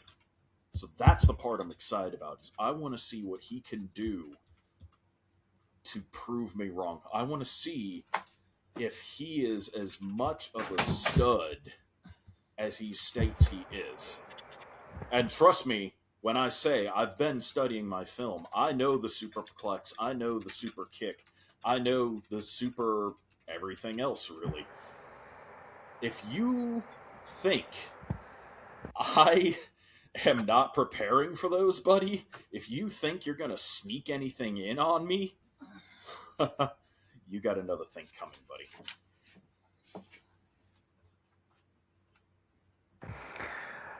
Hell, it's going to be a hell. I mean, the two of you, neither one of you, this will be, whoever wins will go on to have their very first title opportunity. Correct. Their very first title match. And as Maeve pointed out earlier, it's going to be against the immortal Griffith and another Hall of Famer, either Hobo Ezekiel or Claymore. So it will be. So the winner of this match is going to have a huge uphill battle at Tropical Aggression. Yeah. Are you prepared for a fight of that magnitude, Jason? Am I prepared right this second for a fight of that magnitude? No. I'll be perfectly honest with you, I'm not. And here's why I say that. Because when you get into a match like this, you have got to prepare kind of different. You've got to set your life up a little different to prep for something like this. To go against not one but two Hall of Famers, you've got to fucking know life it moving into the match itself, right?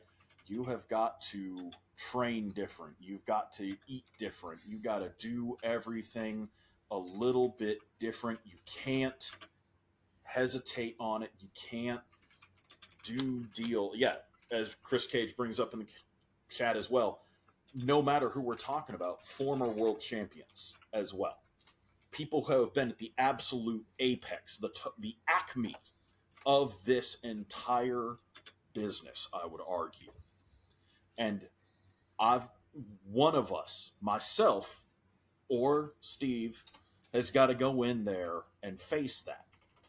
You can't take that shit lightly. You can't can't hop on your Xbox Xbox One and go, I'll think about it later. I can get a few rounds of COD in while I'm doing this. No, you don't live like that. You've got to know life going in on this.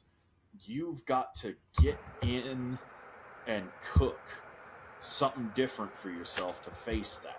So that's what I got to do. if I get when I get this shot, because I keep saying it's a matter of when, not if, with me. I know this about myself. But when I get this shot, I'm gonna be facing, no matter who else is in there, two of the best.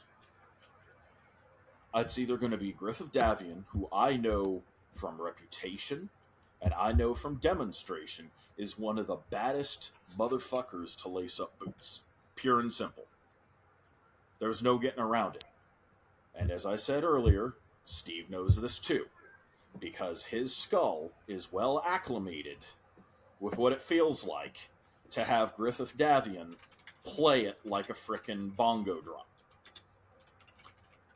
So he's familiar with that. He knows Griff is nothing to sneeze at. Then, depending on who else shows up, it's either Claymore, the masked man of mystery and misery, arguably, or Hobo Ezekiel, who, as you may recall, at what was it, Radiversary, ran me over like a freight train so hard that I questioned if we had some sort of outside substances policy, which, as you lightly informed me, we do not. Otherwise, we'd miss about 2/3 of the payroll. So, but Hobo Z ran me over in that match, so I got to prepare different just for him, and I got to go back in after frickin' Griff too. And then if I got to deal with Claymore, that's completely different set of situations again. It's a lot to take on. And I'm not going to sit here and do any damn Steiner math for you. I got to tell you a story at some point about how that man tried to convince me, how that man helped me make my college decision at some point when we got some spare time. But I'm not about to sit here and do any damn Steiner math, try and tell you that nobody has a chance against me, because the fact of the matter is I'm the underdog in this one, and I understand that completely. But here's the cool thing about that, and you get this. You're from the Rust Belt too, LA. You get this. You know what it's like to be born the underdog. You know what it's like to be that guy who's got to grind every day, who's got to work tougher, act tougher, run harder, lift extra to overcome some of the best in the world, to overcome the odds stacked against you because of where you're from, what family you're from, what you did, to break out of your caste in society. You know what that's like. I know you do.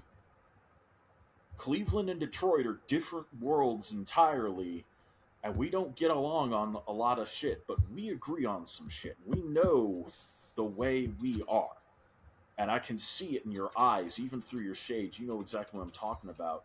To have to grind, to have to get up earlier and do better than other people to get the same consideration. Well, guess what? I'm going to have to do that here, and it's nothing new. Because I've had to be that guy who's had to get up and grind all the time. I've had to be the guy who puts on the lunch pail and goes to work every fucking day. I get it. And that is why people should give a damn about this match. Not just because this is two young dudes getting their first shot at gold, one way or another. But this is also one dude who's going to come through that, and it's either going to be at the moment when a subject turns. It's either going to be the slippery, slimy stud who gets everybody's garters all bunched up, or it's going to be the champion of the daily grind, the blue collar badass here who gets a chance to climb the mountain for the first damn time. That's a lot to pay attention to. And it's why people need to be paying attention not just to this show, but to tropical aggression particularly. Because shit is changing around here.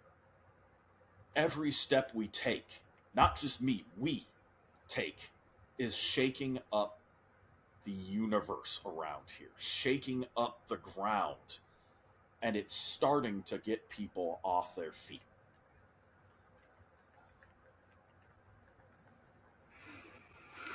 All right. Wow. Well, why don't we bring in your opponent tomorrow since he All right. has just called in? Uh-huh. Let and the two of you can talk face to face, ladies and gentlemen. Please welcome. Oh my god! Oh my god, it's Steve!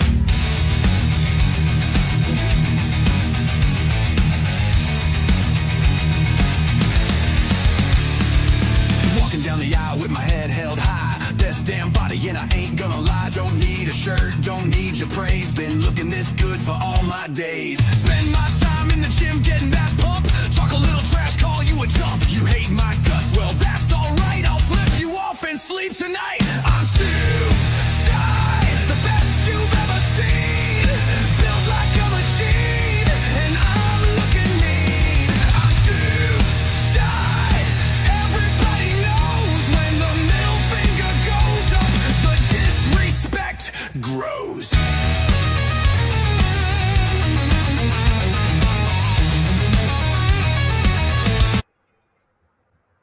Ladies and gentlemen, Steve the Stud Johnson joining us now on After Hours. Good evening, Steve.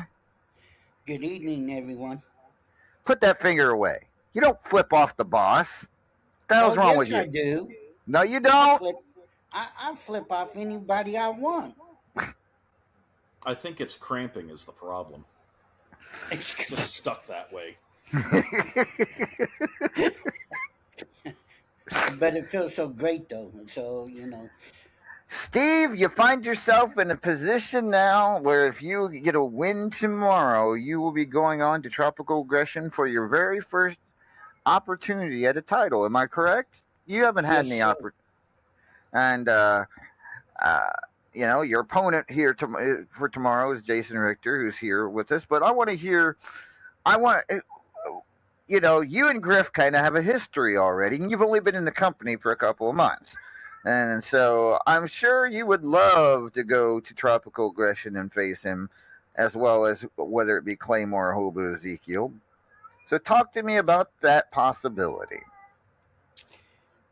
Well, definitely Griff and I have some business to take care of, or at least I got some business to get taken care of with Griff. The last match we had, he enjoyed himself. But,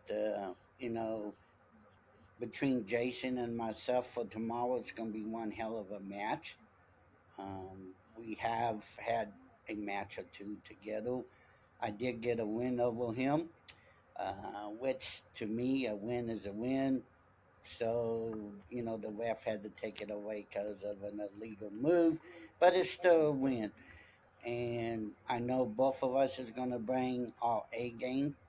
Um, but like I said, I have a chance, or we have a chance to be the first for both of us, either one of us, to go for a championship.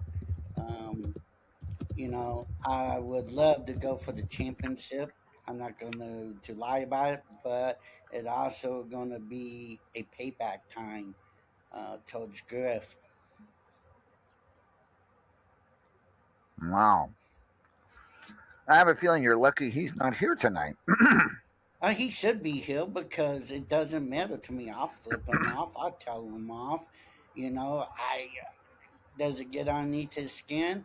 Yes, and it is awesome. All right. Well, why don't you tell Jason Richter off? He's right here, the guy you got to face to get to that title match tomorrow. See, Jason,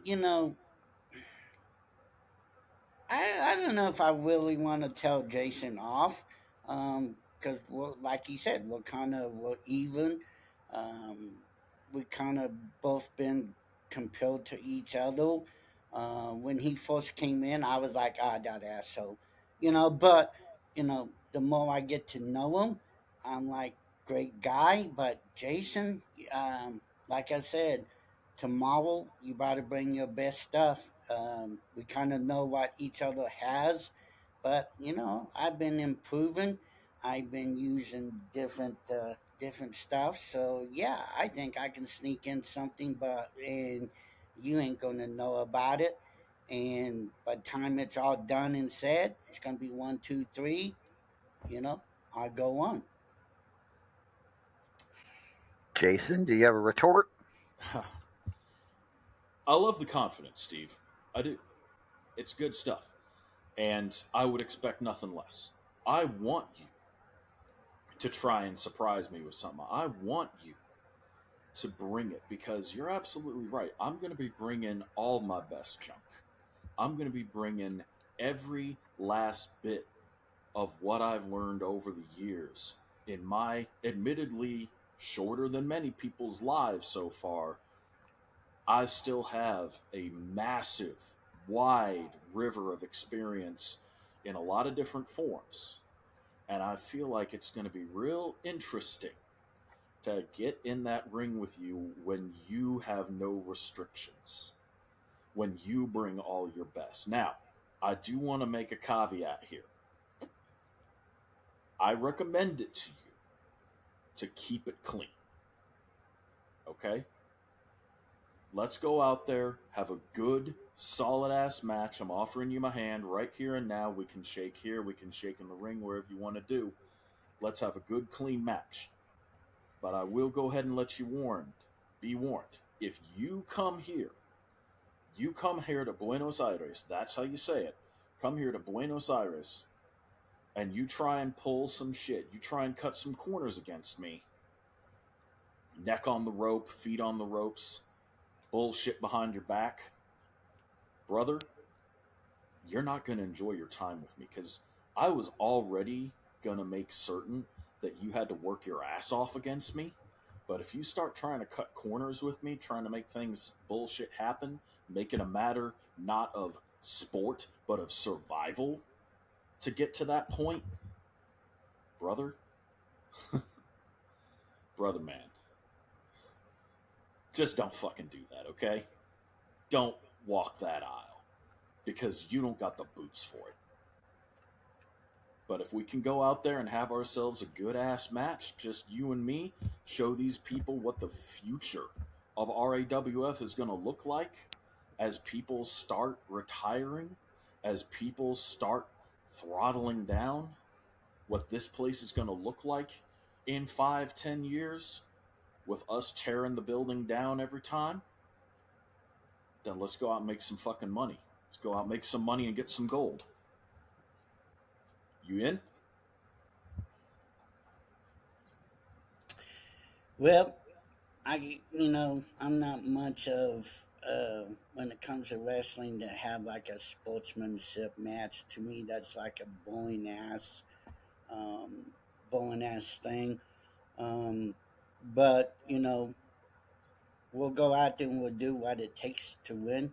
So like I'm I'm just not big on sportsmanship. I'll be truthful right now, but it is going to be one hell of a match.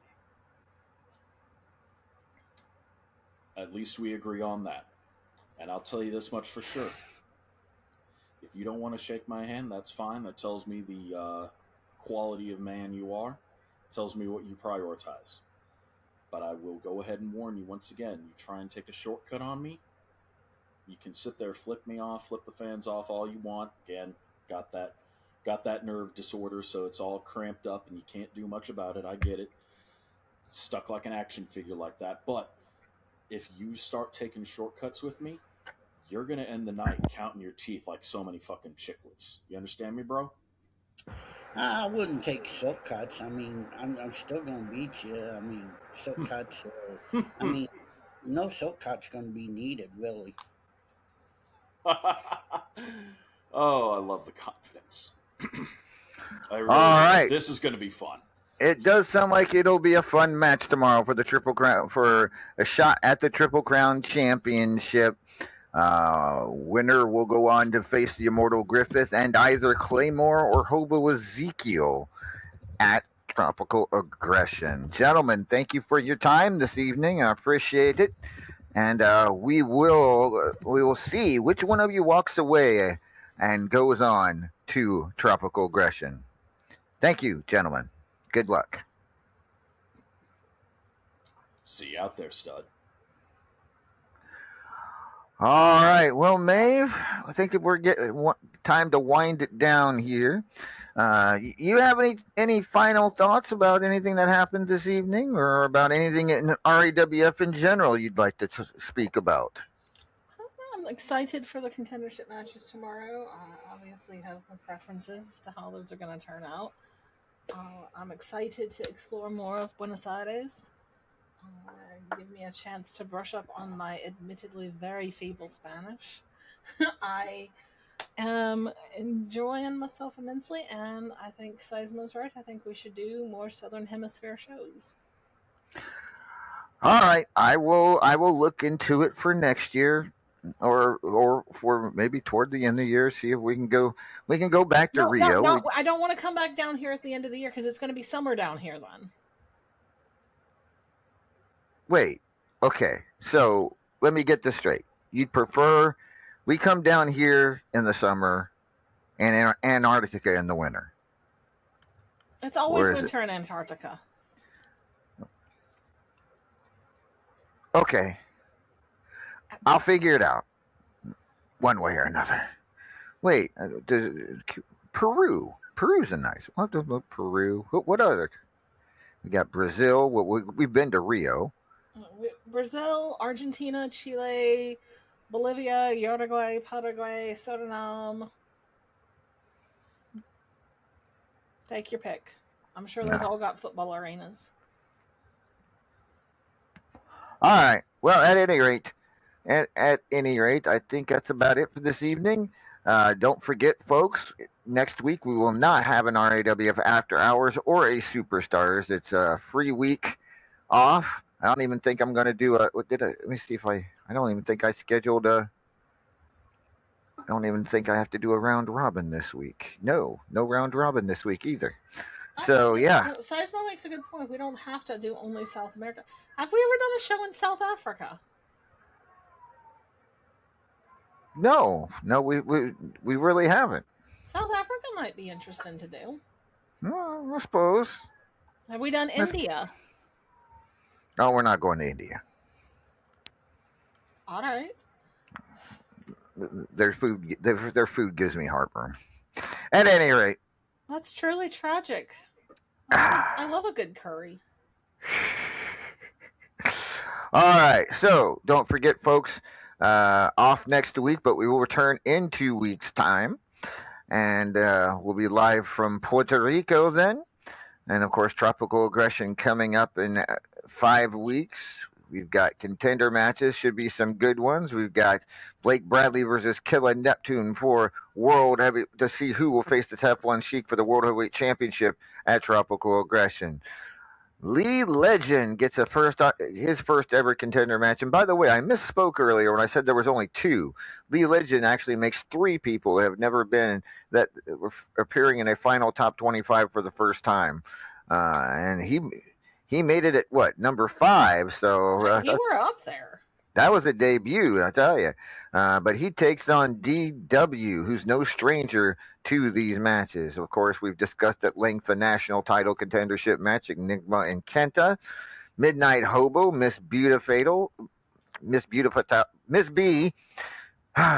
taking on Luke Cage. Fubar City contendership match will be Paragon versus Money Sue. We've got the Triple Crown contendership match between Jason Richter and the stud Steve Johnson. The other one, of course, between Claymore and Hobo Ezekiel. And finally, the multimedia title contendership match to see who will face Menifee. It'll be Jobu versus Rick Nelson, plus the Superstars Championship match, Psy versus Honey Apples. All that and much more tomorrow here in Buenos Aires. Yeah, that makes me think, boss man, before we go. Mm-hmm. Does Rick Nelson have to have one arm tied behind his back, or are you going to let Jobu use a prosthetic?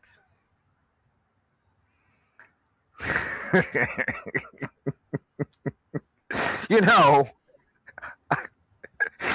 never mind. At any rate, that's not going to happen. He only has 2 arms. I know this for a fact. I've I seen promise. some of the oddest photos of him. Yeah, AI will do that to you, as you well know. You've seen some of the AI rejects I've had. Yeah, but that's the difference. You rejected him. Fair enough. I agree. The threshing machine needs to stay retired because I don't need him kicking my arse again. I would much rather him do his commercial circuit because his commercials have been top tier.